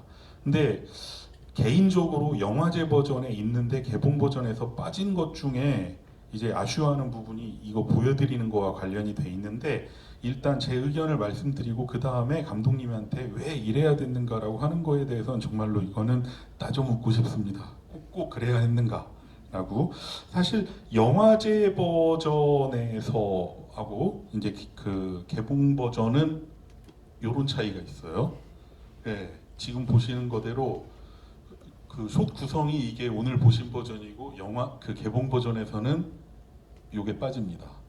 그래서 이제 저 세탁소가 보이고 그 다음에 그 재활용 쓰레기들 나르고 바로 선풍기로 이어지는 이런 구성이 되고 있어요. 그래서 어떤 게 빠졌다라는 거는 지금 확인하셨고, 그래서 재활용 쓰레기 수거 모습 앞에 숏이 2개가 더 있는데 사실 저렇게 두 번째 줄에 3개의 숏이 나란히 있으면 그 전체적으로 재활용 쓰레기, 폐품이라고 하는 게 화면에서 계속 두드러져 보이게 되거든요. 들어오거든요. 그래서 이게 나중에 곧이어서 그 주옥 선생님 아버님이랑 그 광주의 넉마주의들에 대한 이야기를 할 때 이렇게 간접적으로 흥미롭게 연결되는 시각적 모티브가 돼요. 근데 이게 숏이 하나로 축소가 되면서 어쩐지 그 효과가 좀 감소하는 느낌이 저한테는 있었고요.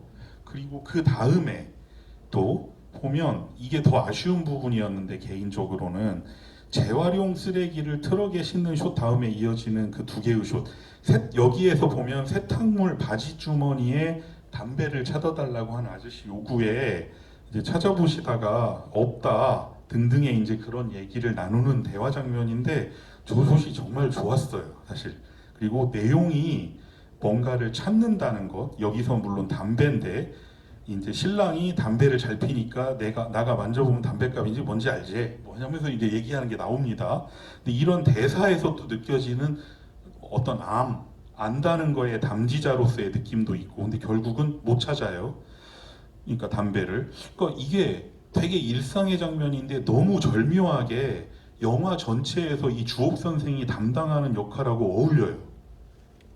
그래서 처음 볼 때부터 엄청 강하게 남아있던 숏이었고, 또 이 담배 못 찾고 나가셨을 때 주옥 선생님 혼자 숏에 남아서 이제 막 등을 앞으로 구리구리고 깔깔하면서 웃을 때 뒷모습도 정말로 매력적이거든요.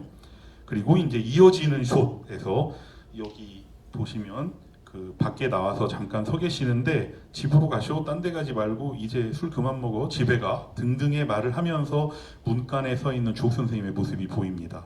근데 곧이어 우리는 나중에 주옥 선생이 항쟁 중에 주먹밥을 올려줄 때 보았던 김군에 대해서 증언을 하면서 5.18 당시에 잘 싸워, 뭐 열심히 싸우더라도 목숨은 꼭 살아있어, 꼭 우리 집에 찾아오소 등등의 당부의 말을 했던 이야기가 이어지거든요. 그러니까 1대1로 뭐가 대응된다는 게 아니라 어떤 요소들이 전체적으로 싹 재편이 되면서 그 재활용 쓰레기와 넉마주의, 트럭에 쓰레기 봉지를 올리는 것과 주먹밥을 올려주는 것, 또 술 그만 먹고 집에 가라는 말하고 꼭 살아서 우리 집에 찾아오라는 다정함이나 배려의 말 등등의 연계가 이렇게 묘하게 이 영화에서 이 부분을 특권적으로 만드는 것이었는데 이게 빠지면서 뭔가 좀 개봉판에서는 좀 약화되지 않았는가라고 이제 생각이 됐어요. 그래서 좀 망설이다가 이건 좀 여쭤보고 싶다라고 해서 부득이 이렇게 오늘 한번 준비를 해봤습니다. 감사합니다. 저도 동의합니다. 네. 10,000명 개봉 이거 없애면 10,000명 더 든다고 해서 편집을 한 건 아니고요. 저희가 그러니까 영화제 버전 오늘 보신 영화제 버전에서는 주옥 선생님의 정체성이 세탁소에 일하시는 분으로 정체화가 되어 있는 반면에 개봉 버전에서는 이제 이 그 숏이 빠지고 요 인터뷰 앞에 한 숏이 더 추가가 됐거든요. 그 당시에 내가 임신한 몸으로 주먹밥을 날랐다라고 말씀하시는 게 있어요. 그리고 엔딩에 가서 이제 그 2014년 5월 17일 날 그 5.18 전야제 때 이제 바로 세월호 참사 직후였기 때문에 광주와 동시에 세월호 영령들을 추모하는 그 행사에서 주먹밥을 나눠주시는 장면을 추가를 한 거라서 개봉 버전에서는 주옥 선생님의 어떤 정체성을 선생님께서 제일 자랑스럽게 생각하시고 이제 누구든지 새로 사람을 만나면 저는 주옥입니다. 뭐 광주의 주먹밥 아줌마예요라고 말씀하시거든요. 그만큼 되게 주먹밥이란 것을 중요하게 생각하셔서 이제 그것을 넣었는데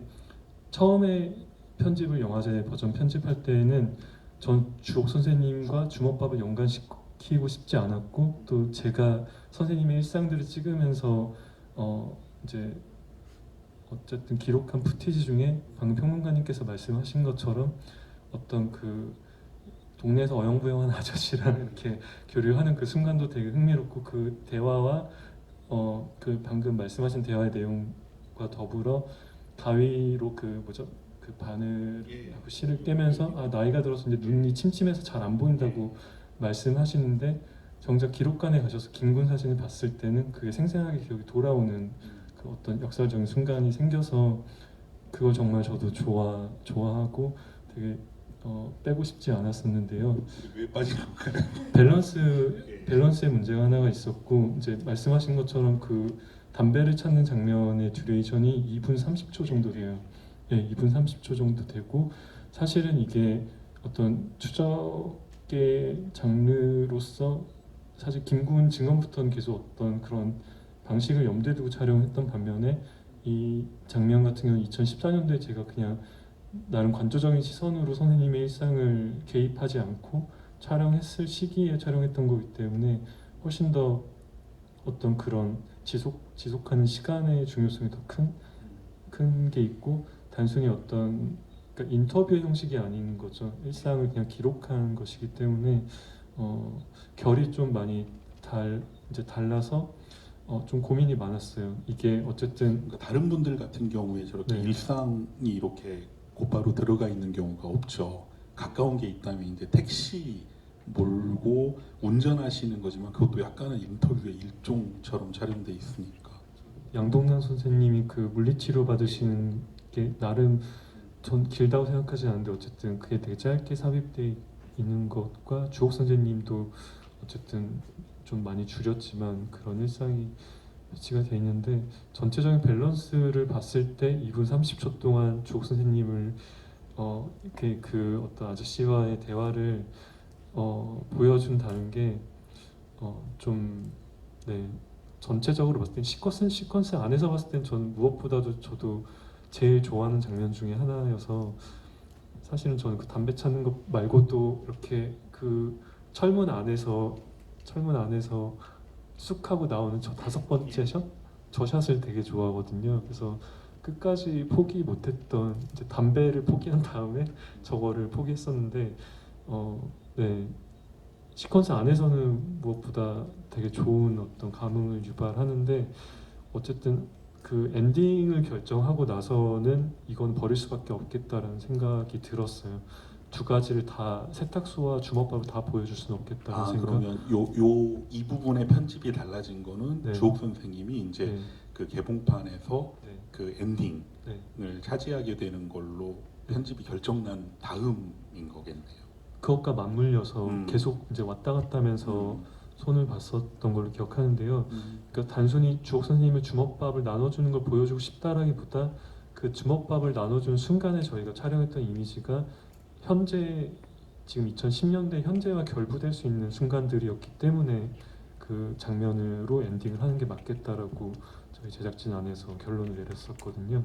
사실은 그때 사석에서 평론가님께 먼저 말씀드리긴 했는데 오늘 보신 영화제 버전의 엔딩을 학생들에게 보여줬을 때 한 번 받은 피드백이 되게 충격적이었던 게 있었어요.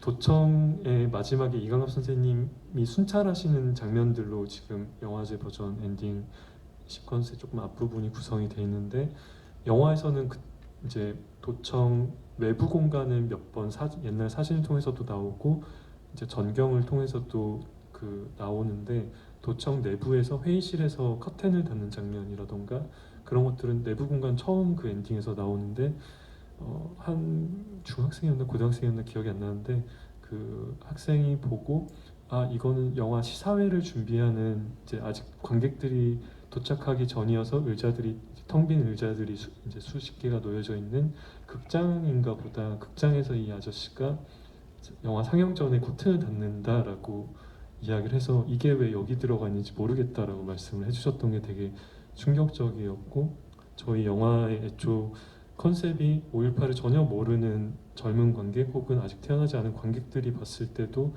따라갈 수 있는 영화였으면 좋겠다라고 했는데 이강갑 선생님의 순찰 시퀀스가 이제 그것에 실패를 했어요. 그리고 즉 그것도 하나가 있었고 의도하지 않은 효과가 난 거죠. 네. 그거를 순찰이 아니라 뭔가 영화 상영을 준비하면서 좌석을 정리하는 걸로 받아들인 거였으니까. 네, 그게 저 이따가 좀 질문할 거랑 관련돼 있는 것 같은데 그 오해도 되게 흥미롭다고 생각했거든요. 저는 그런 것도 네. 다 재밌어요. 네. 네, 그런 것도 재밌는데, 네, 그러니까 사실 주옥 선생님의 이 편집 변화는 엔딩과도 결부가 되어 있어서 엔딩에 대해서 얘기하면 좀 되게 길어질 수 있어서 얘기를 여기서 할까요? 아니면 네, 그리고 이제 저희 큰 차이 중에 하나가 많이 언급하시는 것이 어쨌든 결말에 김군에 대해서 최진수 선생님이 증언하고 난 다음에 영화가 진행되는 방식인데요.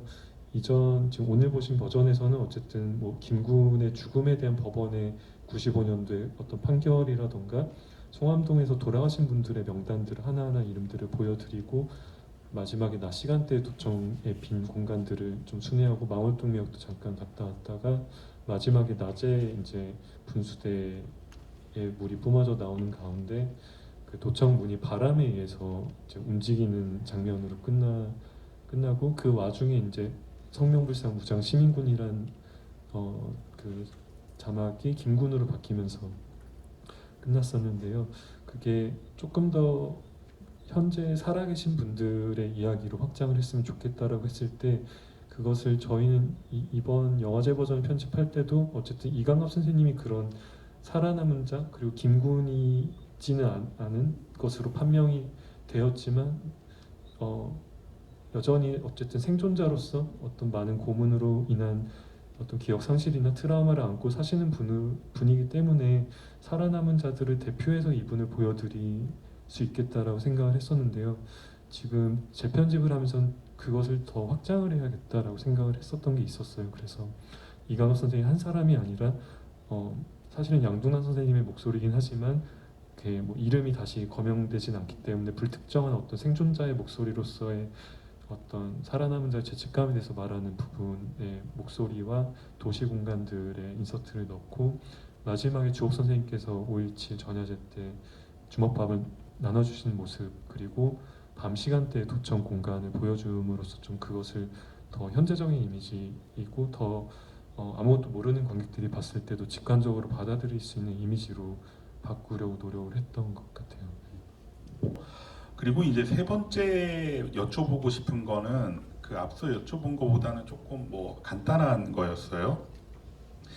그 여러분들 보시기 편하도록 프레임 밝기를 좀 조정을 했거든요. 이 왼쪽에 있는 두 개 사진은 실제 영화에선 이보다 어두워요. 어둠 속에서 보이는데 그렇게 했더니 이렇게 불 켜져 있는 데서 프리젠테이션을 하면 아예 안 보일 것 같아서 약간 밝기 조정을 했습니다.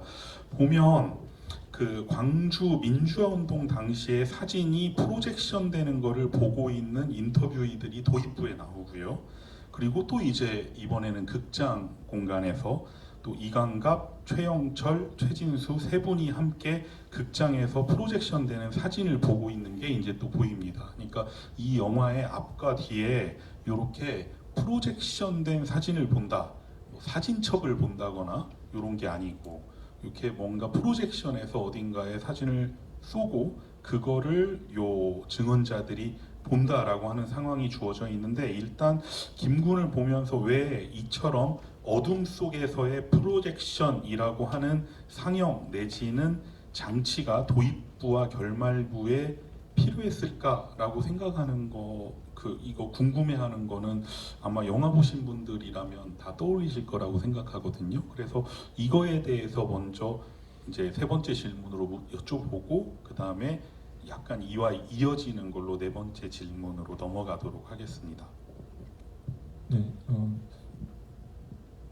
저희가 어쨌든 이 작업의 시작점이 김군의 사진인데요. 지만원 씨와 일베에 의해서 어쨌든 온라인 월드에서 처음 이제 김군이 그 빨간색 뭐 제1광수라는 표식과 함께 확산이 되었다라는 게 저는 되게 인상적이었어요. 어떤 의미로는 어쨌든 김군의 이미지가 오랫동안 민주화운동으로 불리는 시기 동안은 이렇게 수면 밑으로 숨겨져 왔다가 희생자들의 이미지만 뭔가 대두가 되는 방식으로 5.18이 재현이 됐었다가 다시 2010년대 한 30년 만에 부활을 어쨌든 온라인에서 먼저 했다라는 게 흥미로웠는데요. 그 플랫폼이 가진 성격 같은 게 우선은 플랫폼이 그러니까 지만원 네. 씨가 그걸 홍보할 때 하는 게 뭐 온라인이라든지 네. 그런 저런 그 서울 역사나 광화문 같은 데의 네. 대형 모니터 이런 네. 것들로 보여준 거였죠. 네, 그게 그러니까 야외 집회와 컴퓨터 모니터 조금 또 성격이 다르긴 하지만요. 어쨌든 둘 다 어둠 속에서 보는 거라기보다는 어쨌든 그냥 되게 일상적인 그냥 평범한 어떤 환경에서 뭔가 이미지를 보는 거라고 생각을 했었어요.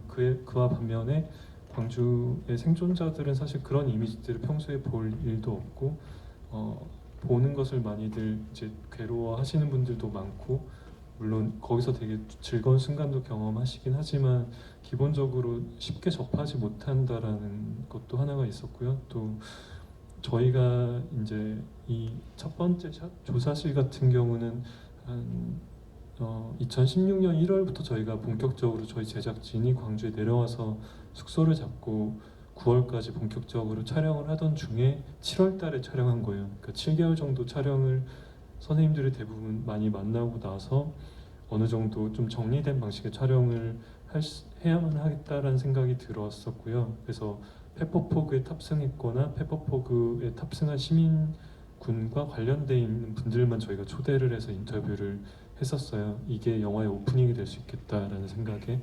그랬을 때 이 영화의 어떤 톤앤 매너, 정조 같은 것들을 스타일을 생각을 한다고 했을 때, 그리고 지금 이 생존자들이 이런 어떤 이미지를 통해서 북한군으로 지목이 되는 상황들을 좀 그냥 간결하게 그냥 정돈을 한다고 했을 때 어둠 속의 어떤 현재의 어둠 속에서 밝게 빛나는 과거의 이미지들, 그리고 그 과거 속의 어떤 젊음의 이미지들을 지금 중년, 노년들이 된 사람들이 어둠 속에서 본다라는 상황은 계속 마음속에 있었던 것 같아요. 그래서 그렇게 세팅을 해서 촬영을 했었고 마지막에는 그걸 좀 확장 변주해서 마지막에 모이는 걸로 극장이란 공간을 생각을 했었어요. 실제로 그 송암동 학살 현장의 길 맞은편에 있는 송암동 광주 CGI 센터의 상영관인데요. 네, 왜 이렇게 했을까에 대해서는, 왜 80인치 LED TV를 보지 않고 프로젝터를 했을까에 대해서는 중간에 후회했던 적도 있거든요. 이거 첫 번째 촬영했을 때 소리가 너무 심해가지고 프로젝터 소리가 에어컨도 끄고 촬영할 때는 이제 해야 돼서 막 땀 뻘뻘 흘리시면서 많이 고생하셨는데 프로젝터 노이즈가 엄청나더라고요. 저희가 빌린 프로젝터가 아주 신형은 아니어서 그래서 후회도 했었는데 결과적으로는 저는 네 이렇게 한 거가 되게 만족스럽고 저는 적절했다라고 생각을 하는데 어떤 의문 같은 게 어떤 부분에서 의문이 아니고 네. 일단 그러니까 이런 설정이 어느 단계에서부터 이렇게 있었는지가 궁금했던 거고요. 네. 그리고 이제 다음 질문하고 관련돼 있는데 이 도입부나 결말부를 보면 이 영화는 어떤 면에서는 뭐 김군 혹은 광주 그 광주의 김군의 사진에 대한 영화기도 한데 영화를 본다는 거 혹은 영화를 만든다는 거 그리고 그 만들고 보는 거와 관련해서 어떤 내러티브라고 하는 거 만드는 행위하고 관련돼 있는 영화기도 한데 사실 그 점에서 감독님이 들려주셨던 그 비사가 재밌기도 했거든요. 원래 오늘 보신 버전의 마지막 부분을 보고 일부 학생들의 경우에 그 이강갑 선생님이 영화 상영을 위해서 뭔가 장례를 정리하고 있다라고 하는 걸 봤다가 이 영화의 그 일종의 서브로 깔려 있는 거랑 되게 잘 어울리는 그 오해인데라고 어쩌면 그 학생은 본질을 캐치한 걸 수도 있다라고 이제 그게 맞나 보네요. 예. 되게 좋네요. 예. 그래서 사실 이 영화는 그 일단 도입부와 결말부에 이게 들어가 있어서 이게 흥미롭고 사실 근데 지금 얘기 드린 이 부분은 굉장히 이제 눈에 들어오는 부분이고 그리고 사실은 이 영화를 처음 볼 땐 저도 몰랐는데 오히려 이제 여러 번 다시 보면서 생각한 게 이 영화는 사진 혹은 저 이미지를 어떻게 프로젝션하고 프리젠테이션 한다는 거에 대한 이런저런 설정으로 넘쳐나는 영화였던 거예요. 그러니까 그래서 이제 몇 개 여러분들이 보실 수 있게 이제 정리를 해와봤는데, 그러니까 한편으로 김구는 사진이 디스플레이 되고 프로젝션 되는 다양한 양상과 그 의미에 대한 영화라고 해도 좋을 정도로 앞서 언급한 장면 이외에도 여러 사례들이 있어요. 그러니까 보시면 그 지만원 씨가 보는 모니터와 아까도 얘기했던 저런 집회 장면에서 쓰는 대형 화면, 근데 그거에 어떻게 보면 일종의 카운터숏이라고 할 수 있는 게 여기에 이제 5.18 유족 모임에서 또 프로젝션을 해놓고 지만원이란 녀석이 이러고 있는데 여기에 사진에 나오는 분들을 아는 분 있으면 알려달라고 이제 유족들 앞에서 얘기하는 게 저 첫 번째 줄과 두 번째 줄의 상황은 서로가 서로에 대한 카운터가 되죠. 또 이제 맨 아래쪽 왼편에 보면 저렇게 모니터 조연출이 보여주는 그 랩탑의 모니터를 보고 얘기하시는 분도 있고 랩탑 옆에 실물 사진을 놓고 제시하기도 하고 또 맨 끝에 있는 것처럼 또 랩탑을 놓고 나란히 앉아 있는 걸 보여주기도 하고 일부 발췌한 것만 봐도 이렇게 있는데 물론 각각의 사례들이 그 앞서 봤던 도입부나 결말부처럼 뭔가 이거는 이 다큐멘터리의 구성을 위해서 셋업을 했다라는 것보다 오히려 여기 나오는 것들은 그 자체로 되게 자연스러워 보여요. 근데 이제 그러니까 인터뷰를 할 때 그게 거기 있어서 포착되었다라고 해도 좋은데 근데 카메라로 이 디스플레이, 프로젝션 기기나 장치들을 보여주는 방식을 보면 아주 우연만은 아닌 것 같다는 거예요. 예를 들면 이제 정말 흥미로운데 44번 광수로 지목된 고강덕 씨가 등장할 때인데 그걸 보면 이분은 꺼져 있는 텔레비전 모니터에 비친 형태로 처음 등장하세요. 이제 어떤 분인지 알려드리기 위해서 위에 작은 화면으로 캡처해서 따놨지만 저 화면 자체는 나중에 등장하고요. 고강덕 선생님이 처음 등장하는 건 이 숏이에요. 지금 크게. 그러니까 꺼져 있는 TV 모니터에 비친 형태로 등장하고 자세히 보면 또 TV 하단에 선생님이 광주 민주화 운동 당시에 찍힌 사진들이 액자에서 놓여 있어요. 근데 저 사진들은 이분이 증언하시는 동안 또 인서트로 계속 들어가서 보여지게 되는 거잖아요.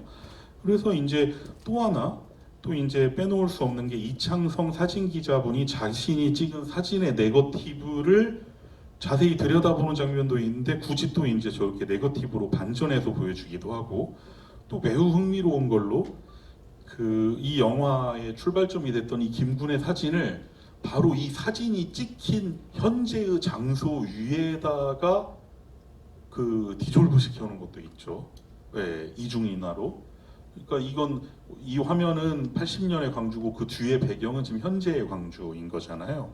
이렇게 보여주는 것도 있고 그래서 김구는 사진으로부터 출발한 영화인 것만큼이나 우리가 사진을 어떻게 보는가 또 사진을 어떻게 보여주는가 혹은 보여줄 것인가에 대한 영화일 수도 있고 이제 이걸 확장하면 이제 동일한 이제 적어도 프로젝션 되거나 디스플레이 되는 동일하거나 유사한 이미지를 놓고 그 서로 다른 내러티브를 상상하는 방식에 대한 얘기일 수도 있거든요. 근데 이건 바로 그 이 영화에서 물론 그 지만원과 유족 사이의 내러티브의 차이지만 원래 동일한 이미지를 놓고 서로 다툰다, 갈라진다라고 하는 거는 이미지 혹은 이로 구성된 영화를 볼 때 우리가 흔히 겪게 되는 일이기도 해요.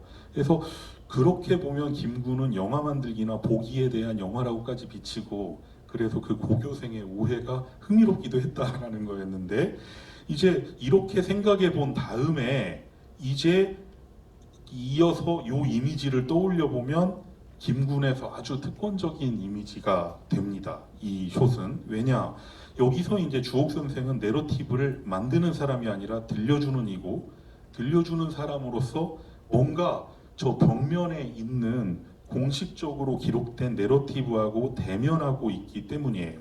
그래서 김군이라고 하는 미지의 시민군이 광주의 내러티브화의 주요 축이 되고 있다고 할 수 있는 기록관의 벽면 사진 앞에 선 증언자로 지금 주옥 선생님이 계신 거죠.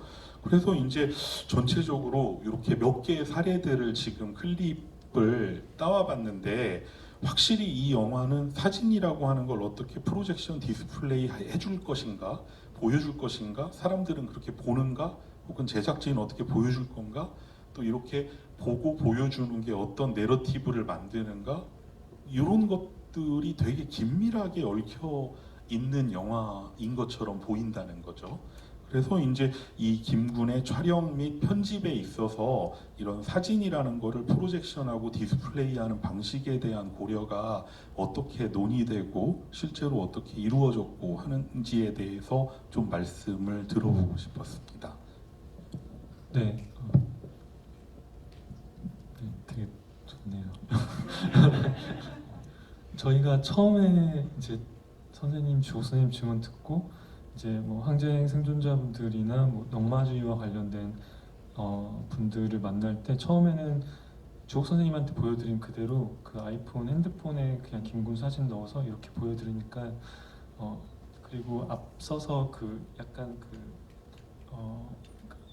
네, 이 장면 이건 저희 제작진 명함 뒷면이거든요. 뒷면에 김군 사진이 아예 프린트해서 이제 핸드폰이 뭔가 여의치 않을 때 그냥 명함으로 곧바로 처음에 인사드릴 때 보여드리는 방식이었는데 저게 너무 작아서 다들 못 보시더라고요.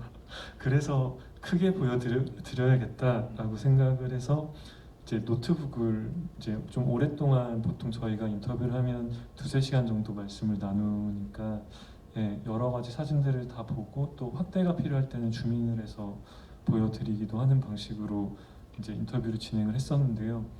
그것을 카메라가 그 노트북을 그대로 찍는다고 했을 때 문제들이 좀 많이 발생하더라고요. 그러니까 실제로 그 선생님들에게 보여주는 것은 문제가 크게 안 되는데 사실 저희 그 맥북 터치패드로 줌인을 한다고 했을 때 뭐 마우스를 꺼낼 수 있는 환경은 아니니까 손으로 이렇게 핀치로 해서 줌을 하는데 그게 때때로 정밀하게 되지 않기 때문에 그것을 옆에서 카메라가 기록하는 데 있어서 그 이미지들을 이제 말씀하시는 와중에 그 모니터를 그대로 쓸 수 없는 상황들이 많이 발생했어요. 그래서 지금 남아있는 노트북 샷들은 굉장히 정리된 뭔가 확실하게 이미지가 보여진 상태의 그런 것들이 많이 남아있는데 처음에는 저희가 최대한 인서트로서의 사진을 넣지 않고 실제 촬영된 환경에서 그 사진이 보여지는 방식을 그대로 기록하려고 네 여기 마루인데 저희가 도착하니까 선생님께서 액자들을 다 미리 꺼내 놓으셨더라고요. 보여주시려고. 네, 그래서 네, 이걸 찍었고 지금 개봉 버전 사실 이 샷이 없고 약간 그 게임 같은 CG로 광수 이렇게 무리들이 빨간색 화살표로 왔다 갔다 할 때 그걸로 대체가 되어 있는데 네, 네, 이 장면에 대해서 말씀해 주시는 건 전 처음 생각을 했던 거라서 되게 깜짝 놀랐어요. 네, 되게 흥미롭네요. 이건 사실 의식하고 찍은 건 아니었어요. 그러니까 어떤 의미를 담아서 찍은 건 아니었고 선생님의 형체만 그냥 찍자라고 단순하게 생각해서 찍은 거였는데 네, 네. 근데 뭔가 그 어떤 프로젝션에 대한 그런 생각을 하고 찍은 건 아니었고, 네, 항상 많은 한국의 집들이 그렇듯이 마루에는 항상 TV가, 네, TV가 빼놓을 수 없는 미장센이기 때문에, 네, 그냥 네, 선생님의 형체를 찾아서 때로는 뭐 거울이 있을 때는 거울을 많은 촬영 감독님들이 그러하듯이 그냥 다양하게 찍을 수 있는 방법들을 찾다 보면 거울이나 유리나 반사된 이미지들을 찾는 습성이 있는 것 같아서 그냥 별 생각 없이 찍었다가 네, 마지막엔 어쨌든 썼는데 그렇게 볼 수도 있을 것 같네요. 이제 사진 기자. 네, 네, 사진 기자분 같은 경우는 이거는 어느 정도 이제 이 공간이랑 여기 이제 그 기자님을 불러 가지고 이렇게 행위하는 거를 요청을 드린 다음에 해야 되는 거잖아요. 예. 그래서 저희가 선생님께서 하루 이제 광주에 오셨어요. 충청남도에 귀촌하셔서 사시는데 하루 오셔서 먼저 기록관에 가서 선생님께서 이제 저희가 함부로 그 필름 원본을 볼 수는 없거든요. 5.18 기록관에서 이 보존에 대해서 규정이 워낙 엄격하시기 때문에 근데 이창성 기자님께서 이제 실제 촬영을 직접 하신 분이 기증하신 분이 오셨기 때문에 특별하게 이제 필름을 꺼내서 이제 그것들을 확인하면서 원래는 인터뷰를 하려고 했었는데 그게 이걸 어떤 이런 필름을 꺼내고 하는 행위를 하는 와중에는 인터뷰를 할 수가 없겠더라고요. 그래서 그것은 별도로 어떤 이렇게 보시는 행위들을 촬영하고 나서 이제 별도의 공간에서 인터뷰를 진행을 해서 그 말씀과 이제 이런 이미지들을 같이 합쳐서 시퀀스를 만들었고 이런 POV 샷 같은 그 네거티브 이미지 같은 것도 처음에는 실제로 찍을 수 있는 방법을 생각하려고 했었는데 확대경을 진짜 접사 렌즈로 해서 찍을 수 있을까 했는데 사실 기록관 때는 워낙 시간이 제한돼 있어서 그렇게 하지 못했고요. 이건 약간 이렇게 저희 CG 감독님이 조금 손을 봐주셔서 사실은 포지티브 이미지를 또 반전해서 동그라미로 해서 확대경으로 본 것처럼 작업을 하고 그레인을 조금 깔아서 움직이는 느낌이 살짝 있게 그렇게 했었는데 최대한 그 관객들이 스크린에서 보는 이미지가 처음에는 이제 처음 의도했을 때는 어쨌든 실제 그 공간에서 이미지가 보여지는 방식만으로 촬영을 저는 해서 그냥 그 어떤 그 공간을 벗어나지 않는 촬영으로만 일관하려고 했어요. 근데 촬영하는 과정에서 편집 이제 타임라인에 올리면서 좀 생각이 바뀌었던 것 같아요. 이게 관객들에게 있어서 이미지를 직관적으로 보여줄 수 있는 방법은 아니겠다라는 생각이 있었고 그 공간에서 프로젝션된 방식을 줄 때는 그 보여주는 맥락의 의미가 있을 때는 보여주는 게 맞는데 그냥 사진 이미지 자체만을 보여줄 필요가 있을 때는 인서트로 하는 게 더 맞겠다라는 생각이 들어서 인서트를 적극적으로 썼었습니다. 그리고 그 조사실 촬영에서도 사실 실제로 이제 선생님들 뭐 약간 OS로 걸고 그 스크린된 그 프로젝션된 이미지를 많이 찍었고요. 여기 극장에서도 그렇게 많이 선생님들 뒤에서 찍기도 했었는데 그게 저한테 하여튼 느낌이 잘 와닿지 않더라고요. 그래서 아마 조사실에서도 그 저희 조연출 안지환 씨가 물을 때 잠깐 그 스크린이 겹쳐서 보이는 장면 외에는 아마 스크린과 인물이 같이 보이는 샷은 없을 거예요. 근데 거기서는 유일하게 딱 스피커가 딱 그 프레임 안에 걸려서 그 스피커를 이야기 나눌 때였기 때문에 그 샷을 썼었고요. 다른 경우에는 그냥 이미지를 인서트로 쓰는 게 맞겠다라고 생각이 들어서 그렇게 했습니다. 여기 지금 보고 계시는 이창성 기자님이 사진 보는 부분에 자막이 온스크린 자막이 하나 뜨는데 이제 영화 보다가 그냥 무심코 보게 되는데 생각해 보면 되게 이상한 자막이에요. 그러니까 우리는 그 이 김군이 찍힌 사진을 그 이제 기자님이 찍은 거를 그 그 13K의 고해상도로 스캔해서 면밀히 검토했다. 면밀히 검토하는 장면은 이 영화에 아예 나오지 않거든요. 그러니까 여러 가지로 사진을 살펴보는 장면들이 나오는데 정작 그런 고해상도 스캔을 하고 뭐 그런 과정들을 뭐 찍어서 보여줄 수도 있는 거잖아요. 근데 그건 과정을, 없고 네. 이제 그 자막으로 면밀히 검토했다. 그래서 그 자막이 생각할수록 좀 이상한데 우리가 그런 것도 했다는 자랑인가? 아니면 그래도 뭔가 뭐 이게 그 좀 더 신빙성을 부여하기 위한 그 자막인가? 뭐 여러 가지 생각을 하게 되는데 뭔가 네. 특히 여기에서 그게 뜰 때 맞아요. 되게 이상하긴 합니다. 왜 이 부분에서 그 자막이 필요하지? 예, 유독 자랑이라기보단 득템했다. 예. 그러니까 그런 의미였던 것 같은데 저한테는 그게 여전히 막 그 자막도 사실 개봉 버전에서 대체가 됐거든요. 예. 개봉 버전에서는 뭐 이창성 기자가 촬영된 네거티브 필름에서 23일, 22일 촬영된 필름에서 제일광수가 발견되었다 이렇게 대체되었는데 사실은 전 14K라는 게 여전히 되게 경이롭기 때문에 80년 5월의 사진이 그렇게 정밀하게 보존이 되었다라는 사실에 주목하는 사람이 지금까지 아무도 없었다라고 생각하고 네 저희 제작진에서도 저 혼자 좋아했던 것 같고요. 약간 저는 그냥 너무 그 자막은 환희의 네 사실 500기가의 예. 14K 파일을 받았다라고까지 하고 싶었는데 어쨌든 사실 그 이창성 기자님의 그 고해상도 파일이 없었더라면 저희가 주민을 해서 그 어떤 또 다른 발견들 뭐 최영자 선생님에게 반곱슬 그 예. 머리를 발견하는 순간이라던가 그런 것들이 불가능했었거든요. 그리고 지만원 씨만 해도 이미 되게 온라인에서 여러 번 풍화된 되게 조잡한 이미지를 많이 갖고 있기 때문에 누가 찍었는지도 몰라서 북한 기자가 찍었다라고 이제 계속 주장을 해서 얼마 전에 이창성 기자님이 지만원 씨 번호 알려달라고 해서 알려드려서 네, 두 분이 되게 또 네, 개인적 해결을 하고 계시는 거. 네, 근데 어쨌든 그래서 이제 야외 집회에서도 굉장히 조잡한 예. 그 픽셀이 깨진 게 보이는 이미지를 김군 이미지를 쓰는데 저희가 이창성 기자님께 받았던 이미지를 통해서 저희가 할 수 있었던 새로운 발견들이 많았기 때문에 예, 그게 저한테는 되게 중요했었는데 이제 개봉 버전 재편집을 하면서 자기 객관화를 하면서 이제 네 그것을 없앴습니다. 네.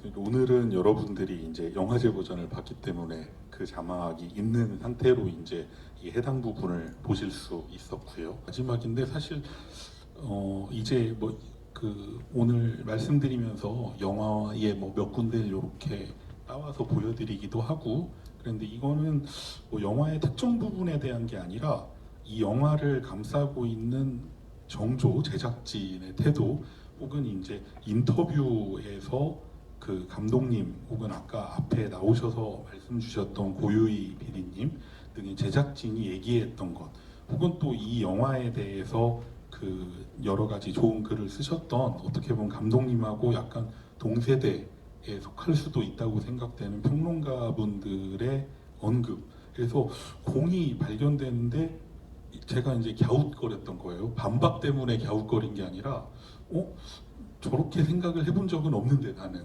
이었어요. 그게 뭐냐면 이제 얘인데 예.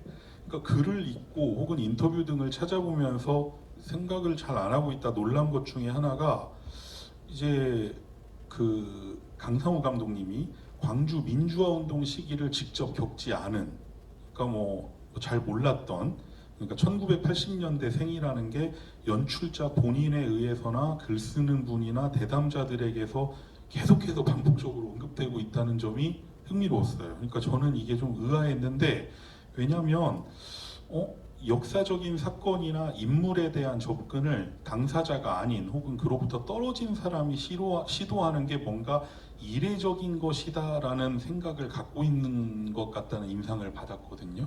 근데 오히려 제가 볼 때 역사적인 것, 역사라고 하는 거는 그 사건이 일어난 시기에 속해 있지 않은 세대의 감각을 통해서만 구성되는 거고 그래 왔다고 생각하거든요. 그러니까 아까 변영주 감독님의 말씀도 있었는데 오히려 당사자, 증언자라고 하는 건 사실의 기록이 아니라 그 갇혀있는 기억이라고 한 것처럼 사실 그게 증언이 아니라 역사가 되고 그 증언이 아니라 기록이 되기 위해서는 그 시기에 속해 있지 않은 세대, 그 시기에 혹 그 공간에 속해 있지 않은 사람이라고 하는 게 필요하고, 그리고 항상 역사적으로 보면 그런 세대가 자기가 겪지 않은 그 시기를 역사화하는 거를 이상하게 생각하지 않았거든요. 근데 왜 김군의 제작진과 감독님과 또 이에 대해서 언급하는 평론가들이나 이런 사람들에게서는 왜 이게 우리가 모르는 세대가 광주에 대해서 얘기하는 거에 대한 그 뭐라고 해야 될까요? 그러니까 미리 양해를 구하는 듯한 느낌이 왜 자꾸 이렇게 반복되는 걸까? 그게 이제 의아했어요. 하도 많이 나와서. 그러니까 원래 역사라고 하는 거는 원래 그 시기에 속해 있지 않은 사람이 구성하는 거다. 뭐 여러 가지 많은 예를 들 수 있는데, 가령 뭐 극영화 중에 하도 유명한 영화니까 떠올려 본 거는 허우샤우시엔의 비정성시 같은 경우인데, 대만에서 이 영화는 1947년에 벌어졌던 228 사건을 본격적으로 어쨌든 뒷부분에 처음으로 다룬 영화로 유명하죠. 근데 허우샤우시엔은 바로 1947년생이거든요. 그러니까 228 사건이 벌어졌던 해에 출생한 사람이에요. 근데 허우샤우시엔이 비정성시를 찍으면서 제가 잘 모르지만 익스큐즈 이건 하진 않았어요. 그러니까 나는 228을 겪은 세대는 아니지만 이런 게 아니라 오히려 이제야 말할 수 있다라고 하는 게 더 크죠. 그리고 혹은 우리 세대만이 말할 수 있다라고 하는 게 큰데, 왜 이제 이거를 감독님이나 제작진이나 글 쓰신 분들한테 따지려고 하는 게 아니고, 뭐냐면 갑자기 궁금해졌다는 거예요. 생각해보니까 맞아. 왜 한국에서 광주는 정작 그 광주를 다룰 수 있는 특권적인 세대는 요 세대인데, 요 세대가 그걸 말할 때 저희는 잘 모르지만 선생님 익스큐즈 미 이거를 해야 되는 분위기가 돼버렸을까 라고 하는 게 대단히 궁금했습니다. 그래서 어떻게 보면, 그러니까 어떤 사건이 일어났을 당시에 그 시간에 오롯이 속해 있던 사람들은 증언을 할 수 있는데 역사를 구성하지는 못해요. 절대로. 그러니까 그 강상우 감독님과 감독과 같은 세대의 평자들이 저는 잘못 생각한다는 게 아니라 이분들이야말로 비로소 광주에 접근할 수 있는 특권적 세대인데, 왜 본인들은 광주라는 사건에 접근하기에는 어리다라고 생각하게 만든 건 무엇 때문일까? 한국 사회의 어떤 부분이 그런 거를 이들에게 태도로서 요청하고 혹은 강요해왔던 걸까? 이게 궁금해졌어요. 그러니까 역사가 이제는 그 역사적 시간에 속해 있지 않았던 사람들만이 누릴 수 있는 특권을 인정하지 않는 걸로 변한 건가 이제는? 아니면 한국의 광주라고 하는 거는 굉장히 독특한 특수성이 있어서 그게 1980년대 혹은 그 이후 세대한테 함부로 범접하기 힘든 거라는 생각을 하게 하는 걸까? 그러니까 생각해보면 광주라고 하는 역사적 시간에 청년기를 보냈던 사람들 중에 현역 감독님들로는, 그러니까 이창동 감독이 1954년생인데 2000년 1월 1일에 개봉한 박하사탕이 있고, 이창동 감독보다 2년 위인 장선우 감독 1952년생이죠. 이분이 1996년에 내놓은 꽃잎 이런 영화가 있는데, 이런 영화들은 오히려 뭔가 조심스러움과 더듬거림 정도가 아니라 실어증이라고 할 만한 게 느껴지는 영화들이거든요. 광주에 관해서. 근데 왜 광주는 또 이제 이와 더불어 오늘 우리가 본 김군이나 이보다 조금 전에 나왔는데 감독님도 인터뷰에서 언급하셨지만 김태일의 5월에 같은 다큐멘터리 속에서만 이야기되는 걸까? 혹은 김군은 광주라고 하는 한국에서 픽션을 가로막는 사건에 대한 픽션화의 시도인가? 라는 생각, 뭐 이런 등등의 생각들을 막 하게 됐어요. 그러니까 어떻게 보면 저는 이제 좀 정리를 하면, 감독님이야말로 혹은 감독님 세대야말로 광주를 유일하게 다룰 수 있는 첫 세대거든요 이제. 근데 왜 오히려 우리는 잘 몰라서 겪어보지 않아서라는 말을 해야 될까? 근데 그 이전에 역사에 관한 극영화나 다큐를 찍는 세대들에게 있어서 이런 건 요청되지 않았거든요. 왜 그랬을까? 그게 되게 궁금했습니다. 감독님의 생각도 궁금했고, 또 여기 오신 분들 중에도 아무래도 저보다는 또 감독님의 세대가 더 많을 거라고 생각을 해서 광주라고 하는 사건에 대해서 느끼고 있는 바, 대해서 좀 얘기를 해주시면 좋을 것 같아요. 이건 정말 궁금한 지점이었거든요. 네. 네, 네, 되게, 네, 그렇네요. 네, 저는 항상 사실 심지어는 자전적인 작업을 하는 작가들조차도 어떤 항상 그 자전적인 이야기조차도 과거에 어떤 자기가 겪었던 일에 대해서 지금의 어떤 이후에 자기 자신이 이야기를 한다는 점에서 어떤 의미에서 모든 작업은 다 타자에 대한 작업으로 귀결될 수밖에 없다라고 생각을 해요. 과거의 타자에 대한 그것이 예, 뭐 광주에 계시지 않았던 당시 80년대 어떤 청년 세대들은 물론 이거니와 당시에 항쟁에 참여하셨던 시민군 선생님들께서 직접 카메라를 드셔서 작업을 한다 하더라도 항상 어떤 그런 것들은 네, 필연적으로 영화를 만든다는 것 혹은 글을 쓴다는 것은 다 네, 후속적인 사후적인 작업이라는 점에서 항상 그런 고민이 필요할 수밖에 없을 것 같은데 저는 이제 어떤 나이의 문제라기보다는 나이의 문제일 수도 있겠네요. 그러니까 저희 위의 선배 세대 분들이 광주에 대해서 이야기하는 방식은 항상 어떤 죄책감과 부채감으로서의 대상으로서 말씀을 해주셨던 게 되게 인상적이었거든요. 제가 박하사탕을 개봉할 때 좀 나이가 많은 30대인가 40대 분하고 같이 보고 나오는 길에 되게 좀 저는 사실 좀 화가 나는 말을 들었어요. 개봉하실 때면 네. 한 고등학교 무렵 2000년인가요? 2000년 1월 1일에 개봉을 했었어요. 그러면 네. 근데 너는 이걸 몰라라고 말을 하시더라고요. 네. 우리들만이 알 수 있는 거야라고 말을 그런 의미로 너는 이걸 몰라라고 말을 했을 텐데 영화는 그냥 각자 다 보는 사람들이 느끼는 대로 느끼는 거고 알 만큼 아는 건데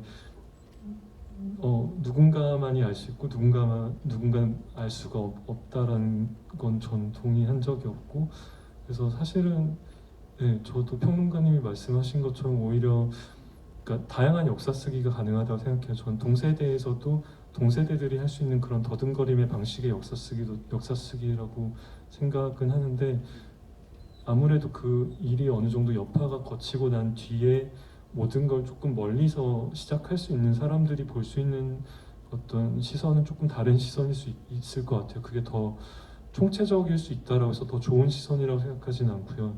저희의 시선이 앞선 세대의 광주의 시선보다 차이는 있을지언정 어떤 우위가 있다라고 생각하지는 않거든요. 우위가 있다고 네. 생각하진 않는데 그 시선은 우위가 없는데 역사라고 하는 거를 구성할 수 있는 특권은 있다고 생각하거든요. 그러니까 저는 그러니까 당사자 혹은 그걸 경험한 사람들은 역사를 쓸 수 없다고 생각하는 편이에요.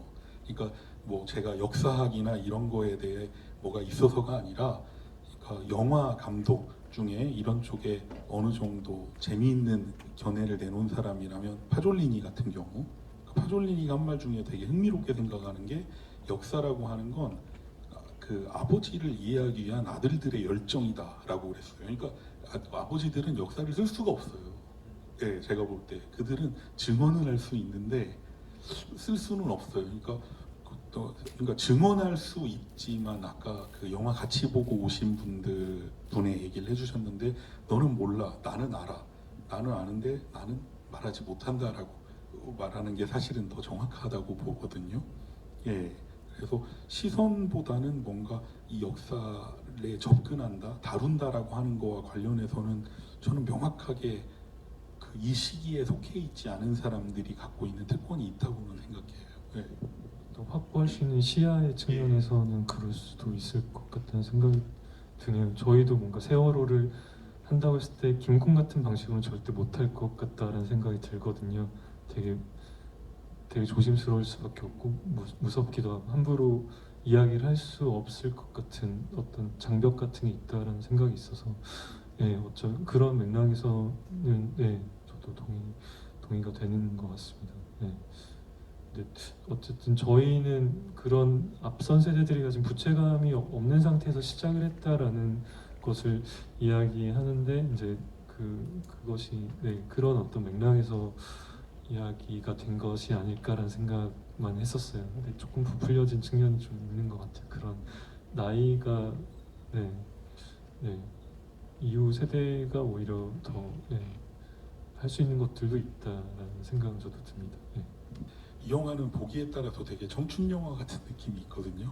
근데 이제 통상 하는 뭐 젊음의 열정 그걸 발산하는 청춘 영화가 아니라 분명히 20대이고 청춘인데 그 청춘의 속성으로 잘 승인되지 않았던 것들을 하나하나 찾아서 다시 되돌려주는 작업. 그래서 이 인터뷰로 나오시는 예전에 시민군이었던 분들이나 참여하셨던 분들한테도 뭔가 이게 아주 오피셜한 공식적인 증언을 듣는 것보다 이분들이 말하는 과정에서 언뜻 이렇게 자기도 모르게 그때를 딱 기억하면서 이렇게 눈 빛날 때 있잖아요.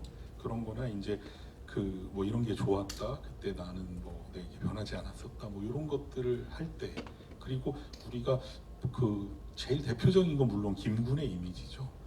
그냥 청춘이라고 할 때 뭔가 근사해 보이고 그 청바지 광고 모델 같은 이미지가 아니라 진짜 되게 그 지만원 같은 사람에 의해서 이용도 될 만큼 뭔가 격해 보이고 투사적인 어떤 이미지로 출발해서 그것 이외에 많은 다른 우리가 청춘이라고 생각할 때 언뜻 떠올리지 않지만 거기에 되돌려줄 수 있는 것들을 다 돌려주는. 그러니까 주옥 선생님 같은 경우도 보면 그때 이제 세대기였고, 그러니까 보통 지금 청춘이라고 하면은 임신해 있고 그런 그 이렇게 헐렁헐렁한 옷을 입고 뭐 밥을 날라다가 주고 이런 걸 20대의 여성의 속성으로 생각하지 않잖아요.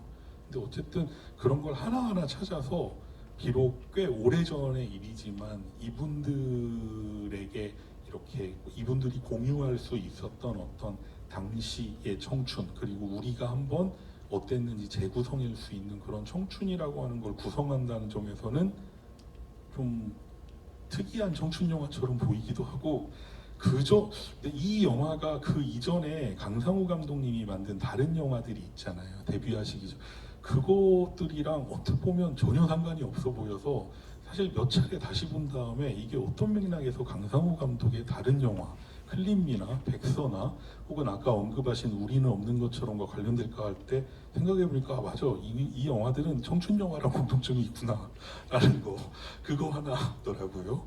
예. 네 그런 것 같습니다. 어떤 분이 광주 보이우드라고 말씀하시던데 전 그냥 그런 게 좋은 것 같아요. 다 너무 많이 말씀드리긴 했지만 김영근 선생님이 내가 그때 이뻤다라고 말씀하시는 것도 그렇고 주옥 선생님이 김군을 기억한 계기도 저는 동의하기 힘들지만 주옥 선생님 입장에선 잘생겼기 때문에 그 막걸리 대포집을 드나들었던 많은 청년들 중에서 그분을 기억을 하는 거거든요. 그런 어떤 잘생김과 예쁨이 나름 중요했던 그런 시기에 청년들이 주역이 됐던 엄청난 사건이었기 때문에 어떻게 보면 그런 청년의 속성들이 좀 중요하지 않았을까. 그래서 끌리지 않았을까라는 생각도 들어요. 사진이 없었으면 어떻게 했을까. 아저씨들만 나왔을 때 어떻게 했을까. 약간 저는 그 상상이 잘 안 돼요. 사진이 있었기 때문에 김군의 사진. 생존자 선생님들도 그때 자신들의 젊음을 떠올릴 수 있고, 저도 5년 동안 작업할 수 있고 제작진도 같이 할 수 있고 그랬지 않았을까 그런 생각합니다. 네, 혹시 그 얘기가 있으시면 지금 주시고요. 없으시면 그 저 아니어도 감독님에게 개인적으로 해주시면 좋겠습니다. 네, 이렇게 여쭤보려고 좀 준비했던 거는 여기까지고요. 뭐 이제 그 좀 더 뭐 얘기하거나 생각해 볼 것들이 있지만 이제 오늘 이제 그 정해진 시간 안에서는 좀 이런 것들을 여쭤보면 어떨까 생각을 해봤습니다. 네, 혹시 덧붙이실 말씀 있으신가요? 네, 아닙니다. 너무 감사합니다. 네, 오랜 시간 되게 이야기해 주셔서 감사합니다. 그러면은 그 끝까지 남아서 이야기 들어주신 관객분들께 다시 한번 감사드리고요. 오늘 오셔서 이렇게 여러분들하고 의견 나눠주신 강상우 감독님께 박수 한번 부탁드리겠습니다. 네, 감사합니다.